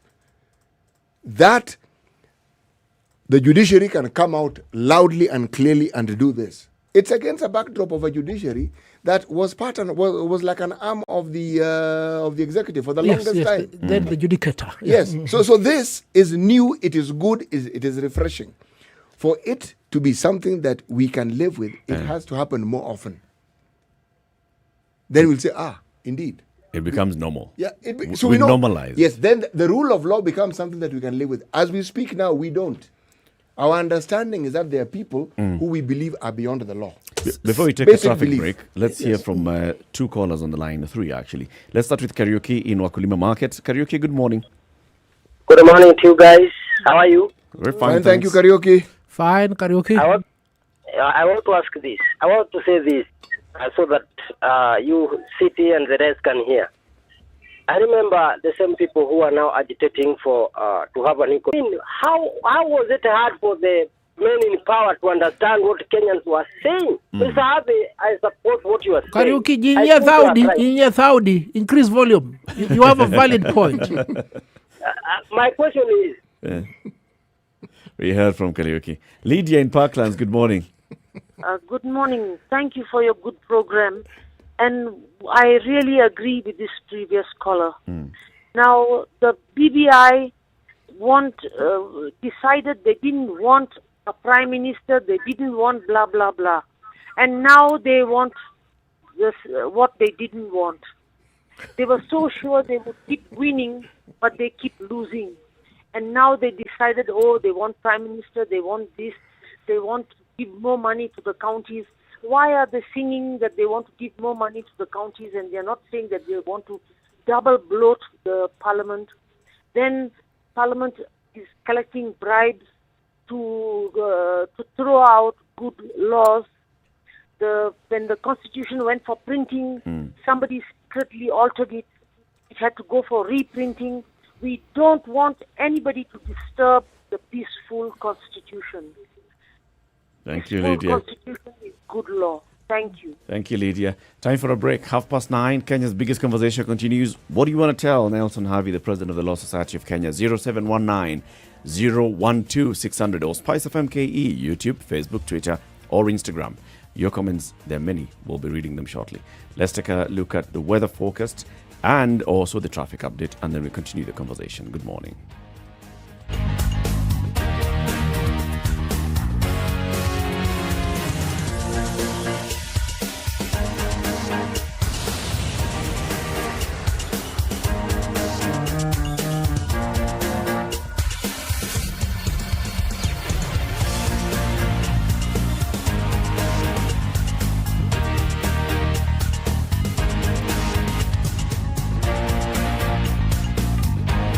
SpiceFM.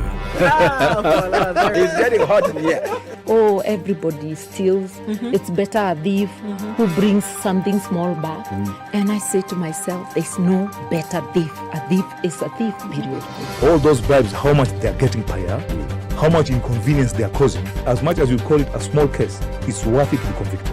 The truth is, we are a tribal nation. Because if we were not tribal, and I want to go back to this, you cannot continue walking around with a mug which is clean outside and it's rotten inside. We have become a fuliza country. We have mortgaged our country because of debt. You've got one chef working and the assistant chef wakati anatakana koroge unga nini hayuko. This is the Situation Room, the only way to start your day.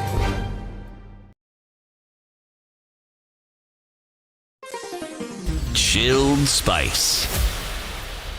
All right, cloudy in Nairobi at 18, good highs of 25 today. Cloudy conditions also in Nyeri at 18, highs of 23, lows of 25. 15 will also be the low in Nakuru today, where it's sunny at 18. Mostly cloudy conditions in Eldoret, now warming up to 19, highs of 24, lows of 13. 20 will be the low in Kisumu. It's sunny at the moment at 24. 24 is also what it is in Kakamega.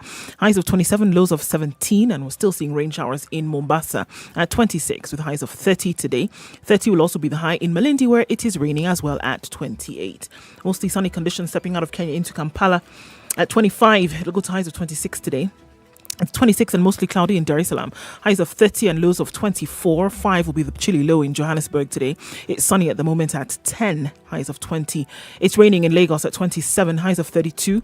Highs of 31 in Kinshasa. It's raining as well at 25. Let's look out east into Beijing. It's warming up quite some. 32 at the moment into early afternoon. 31 the high. It'll just come down to lows of 14 today. 11 degrees and cloudy conditions in Paris, highs of 16 and lows of 9. Cloudy in London at 11, highs of 16. Highs of 24 coming into Monday in New York. It's clear at 16 in the Big Apple. It'll only come to lows of 15. Are you ready? Okay. Spice FM. It is another manic Monday and traffic all over the place from Gong Road to Langata Road, Mombasa Road, Thika Road. Coming in and out of the city centre today, it is quite jam-packed. The Southern Bypass is offering up some good spaces today. You can use that. The service lanes on Thika Road also looking pretty good, but we still have a traffic situation. It's probably going to carry on past 10 o'clock today. Ease up some and come back in the early hours of the afternoon. So we're still looking at that as an issue. So the visibility was quite low today, quite poor in certain areas. So watch out for that, and hopefully as the clouds move, we'll see better, right? So please be careful, guys, whichever way you're headed into. Trouble spots, shout out, Twitter, SpiceFM KE, text as well on 40127.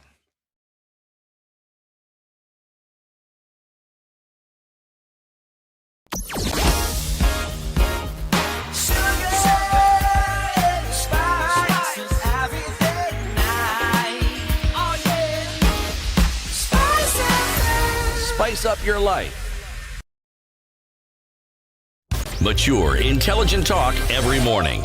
Spice up yourself.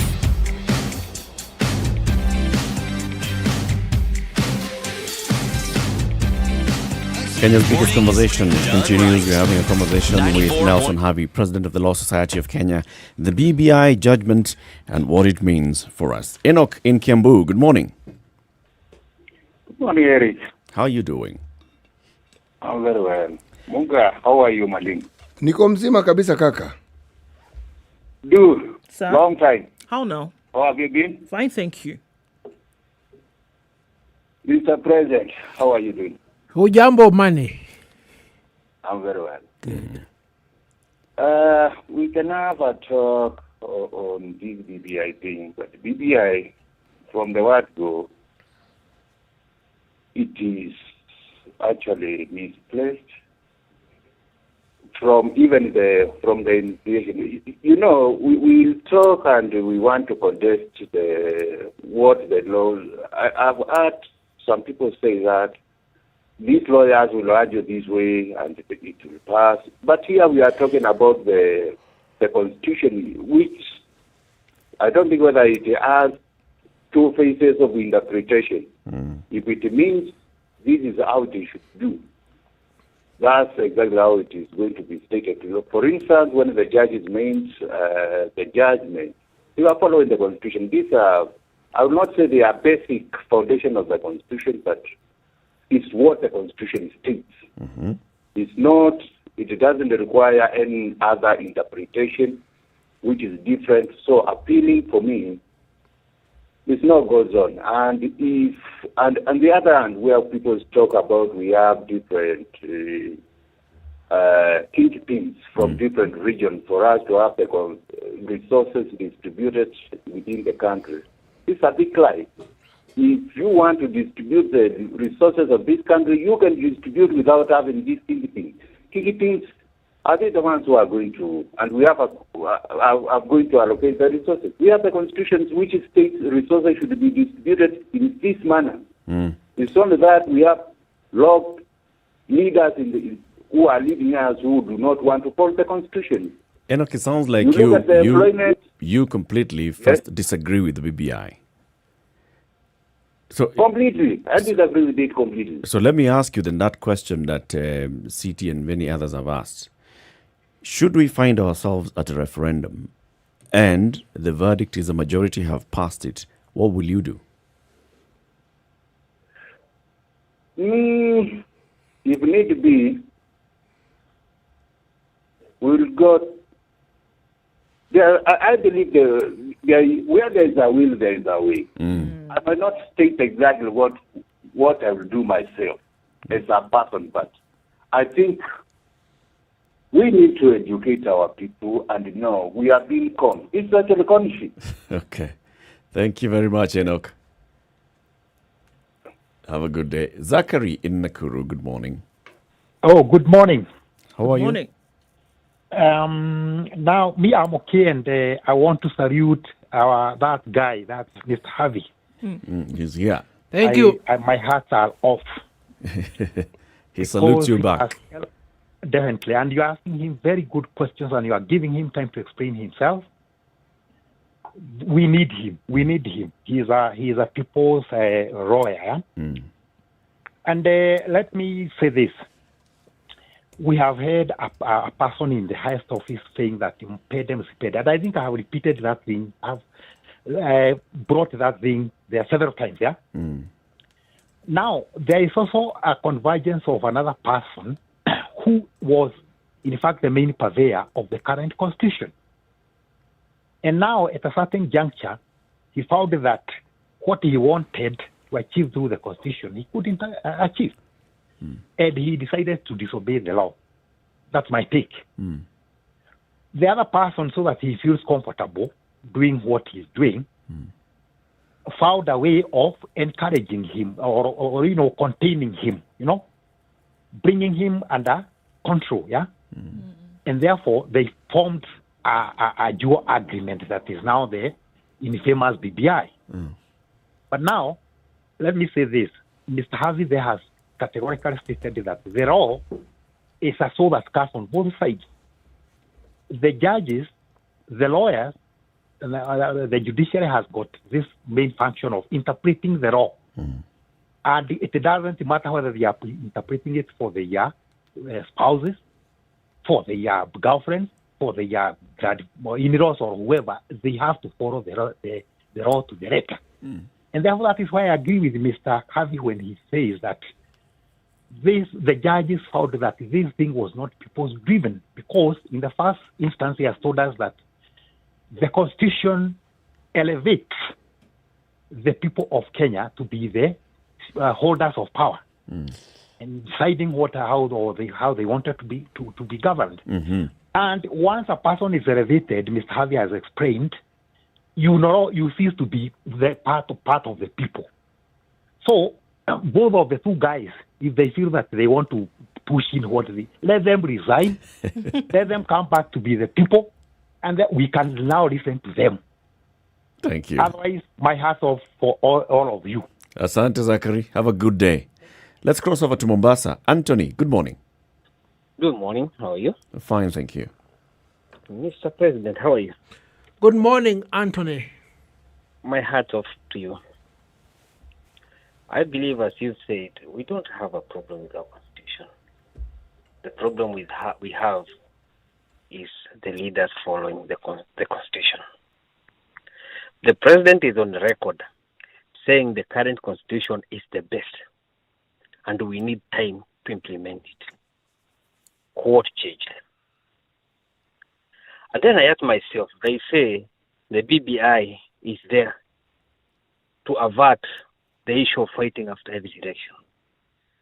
We shall never have an election where the winner doesn't take. And as in, we must have a winner, we must have a loser.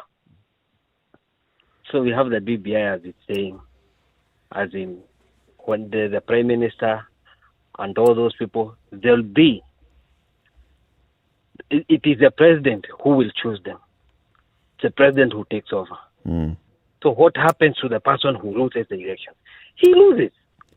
So we go back to square one.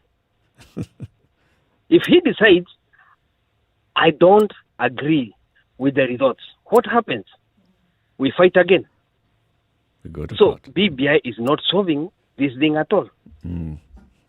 All it's doing is creating more seats, putting more mzigo on Wajiko, and I think we should have some marks on people like Harvey, so that when we start killing the lawyers, we don't kill all of them. We remain with a few good ones. Because I think we should kill them. Although not physically, but we should kill them. Thank you, Anthony. Benjamin in Eldoret, good morning. Morning, Eric. Morning to you. Morning, Morgan. Morning to President. Good morning. Oh, well, what a good morning. We are still in a totally mood. About the BBI thing, it was never about the monarchy. It was even not about the change of the constitution. I mean, I read the verdict from the court. This thing was not about changing the constitution in the first place. I mean, there's a complete mixed nexus when you try to connect what was in the so-called 9-point agenda and now it's in the constitution. This was a poison chalice. People were creating positions for them. But thank God you have the court. We have people like President who are wakilita in the mighty. We are so happy. And I wish the president could listen. He has been misled so much. We don't need this thing. President, me or the other one of the Republic? Well. Let me not use the word Mr., but His Excellency. Okay. Yeah, His Excellency, right. Yeah. Thank you, Benjamin. And this is not the way to do the Thank you very much. Thank you. Let's cross over to Kisumu and hear from Anthony. Good morning, Eric. Morning. Kim. Good morning. Hats off to Eric, to Harvey. I think this is not just a victory for the people who petition, but a victory for Kenya. Thank you. It reminds me of what the retired Chief Justice said when he was leaving. He gave an advice to the judiciary that the political drums have been sounded and let them stand by what is right and lawful. The 5-bench judge, I think, just did that. They heeded the advice of the senior citizen. And in a way or another, appeal or not, appeal, Kenya has known what should be or should have been done. It's, as Harvey rightly put it, it's not about the laws of Kenya or the chair. It's about the chairman we've been having. I'm told the Constitution of Kenya has not even been implemented 100%. If you ask me, it could have been implemented fully, if not 100%. Then we see where the deficits are. I had a friend saying that before 2022 election, we'll have a new constitution. And my response to him was, actually, we have a new constitution 2010. So it's fairly new. It's still new. Yeah, so 2022, we're going to have an election in a new constitution because 2010 constitution is still new. Okay. Thank you, Anthony. Oscar Ingong. Yes. Good morning. Morning, guys. How are you? Fine, thank you, Oscar. Odijo.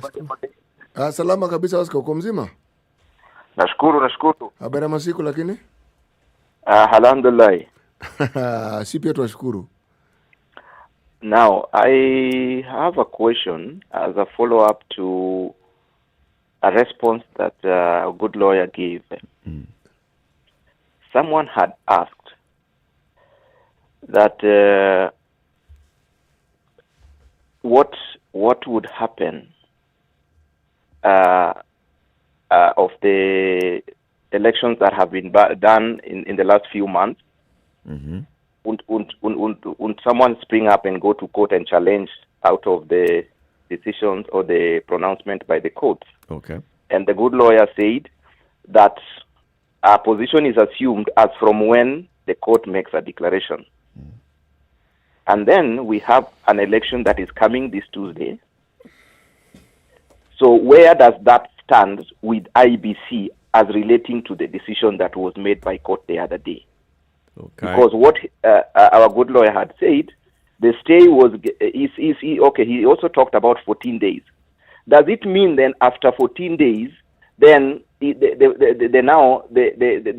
alternate position takes place, such that if there's by election after 14 days, then the IBC that oversees it is not a constitutionally constituted IBC, and then.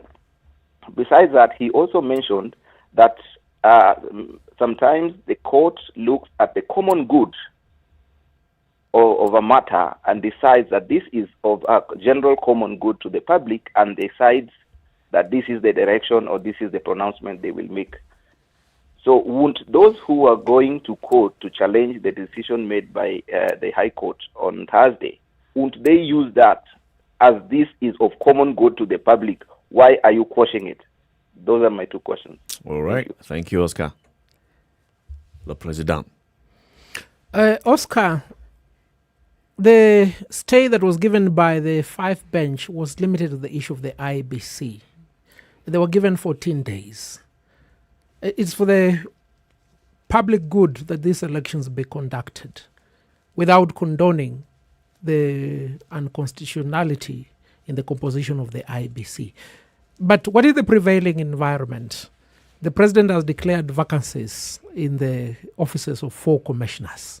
There's a time frame within which those vacancies have to be filled. The selection panel has been constituted. I hope President Uhuru Kenyatta will gazette the person we have appointed as the Law Society so that this selection panel appoints the 4 commissioners and IBC is able to perform its functions. You see, the court, just like any other entity, has the power to pardon, to give an armistice. It is given an armistice to the executive and he whosoever is supposed to facilitate that exercise. It is our expectation that this will be done and that the state of want of adherence to the rule of law will not prevail longer than necessary. While I'm still on my feet, let me dispose of a few issues that were raised on the floor here by Muga. Muga, I want something to be implanted in our minds, especially those of us who have the ability of shaping public opinion. And media houses and journalists have that function. Let's not belittle the judgment of the High Court. It's a serious enterprise. If there is no rule of law, this studio will not be here. You and I will not have a job. The only people who will have jobs when anarchy prevails will be doctors and engineers, because they'll be treating people who have been seriously injured in war, and engineers will be repairing tanks and weapons. Now, back to the point, and this is fundamental. The Constitution is a contract between the people and the governors. Where did we come from to arrive at the 2010 Constitution? It was not at the behest of the late President Daniel Arap Moi. It was at the behest of the people of Kenya. Moi never wanted any constitutional change. Even if you were to elect me president, do you think I'll want constitutional change? Power is good. Nobody wants that power obliterated. You understand? And a genuine constitutional change can only come from the people. And what must be picked as a take home from the judgment of 13th May is this. There is a difference between constitutional dismemberment and constitutional amendment. And as a corollary to that, you need to create a dichotomy between a constitutional overhaul, which must be preceded by a constitutional review process to ascertain where are the pitfalls in the existing constitution. Civic education to enlighten the people and get their views. Then a constituent assembly. I've seen a lawyer, I think it's Paul Mwangi, saying that the judges have framed an alien concept called constituent assembly. This somebody who went to law school? There's somebody who's supposed to be advising a prime minister, a prospective president of the Republic of Kenya. There is a damn problem. Because there are things that are in here in the rule of law. So that if you have to change the constitution, you create a new republic. It must emanate from the people. And it arrives in many facets. In nascent states, it arrives through violent revolutions. Right. Where Loro Kabila marches to Kinshasa, where Yoweri Museveni marches to to Kampala, declares himself president. It's a new constitutional order. You understand? Yeah. But in developed democracies, and I want to consider Kenya's developed democracies, we have that constitutional order for now. If there is need for this constitutional order to be changed, then it must come from the people, not the governors, not Sarkal. The people. Mr. Harvey, there's something that I need to point out, and it's a trend that I have observed with leadership in this country, be they political, be they administrative, and it has to do with a certain impatience to alternative views. You have intimated that there has been some belittling of the judgment. I don't know at which form, at what point the belittling took place. But when people in leadership approach a critique, an alternate view as a belittling or as something negative, then they are no better than the people who they themselves criticize. One of the things that the media does is it asks questions. It asks for perspectives, because not everybody understands these things, and not everybody, even when they understand it, they don't understand everything, because the reality is there is no way the judges could have written, even if it's a 500-page document, everything that they thought about and talked about. They condensed it. Yes. So when a layman like myself presents an issue and says, what about this? It isn't belittling. It is partly because I don't fully understand, and partly because I seek to understand. Now, actually, Muga, I was not referring to you. I was referring to the entire media setup. You see, when Junet Mohammed and Dennis Waweru mount the podium and start castigating judges, when Paul Mwangi takes to a column of the Standard of the Nation and start saying these judges made a political decision, I expect the editorial to come up with a response and not to highlight with prominence as if the wrong that they are saying is more important than us understanding the flaw in their pronouncements. But then how do you encourage debate? I mean, that was Paul Mwangi's view. Somebody else will come with the view. See, I'm listening and I'm wondering at what point are the judges being belittled? They're not being belittled. If somebody, these are lawyers arguing out legal issues. Now, we don't want to be bystanders. We want to participate. And in participating, we query. We ask. But if the impatience that we see, say, with the executive, the impatience that we see with the political class and those in government, and we then see it among people who are supposed to represent the people, and any query is seen as a belittlement, then one has to ask. So this impunity is genuinely widespread throughout every arms of this particular government. You know what Eric can do?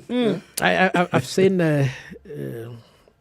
Muga trying to feign seriousness, but he actually appreciates the magnitude of the statement that I've projected, and it should not be lost. Yeah, that's the reality. You know, for a long time I said I will not come to certain media houses because they don't want to contextualize the issues. And you see, some of us do this at a greater risk. When we petition for the dissolution of Parliament and we go to Parliament, you get a headline from the Standard that Harvey went to Parliament and he was bribed with tea. Moi, bribed with tea. Incroyable. Yeah. I mean, you get it? Yeah. Nelson, when we're coming to the end of the show. So let's take now this 1.5 minutes. it had to come out though. Yes. I'm glad you had that laundry moment. Yes. It needed to come out. Perfect. Take the 1 minute now. Speak to Kenyans. Right. What are your thoughts going forward? What should we expect?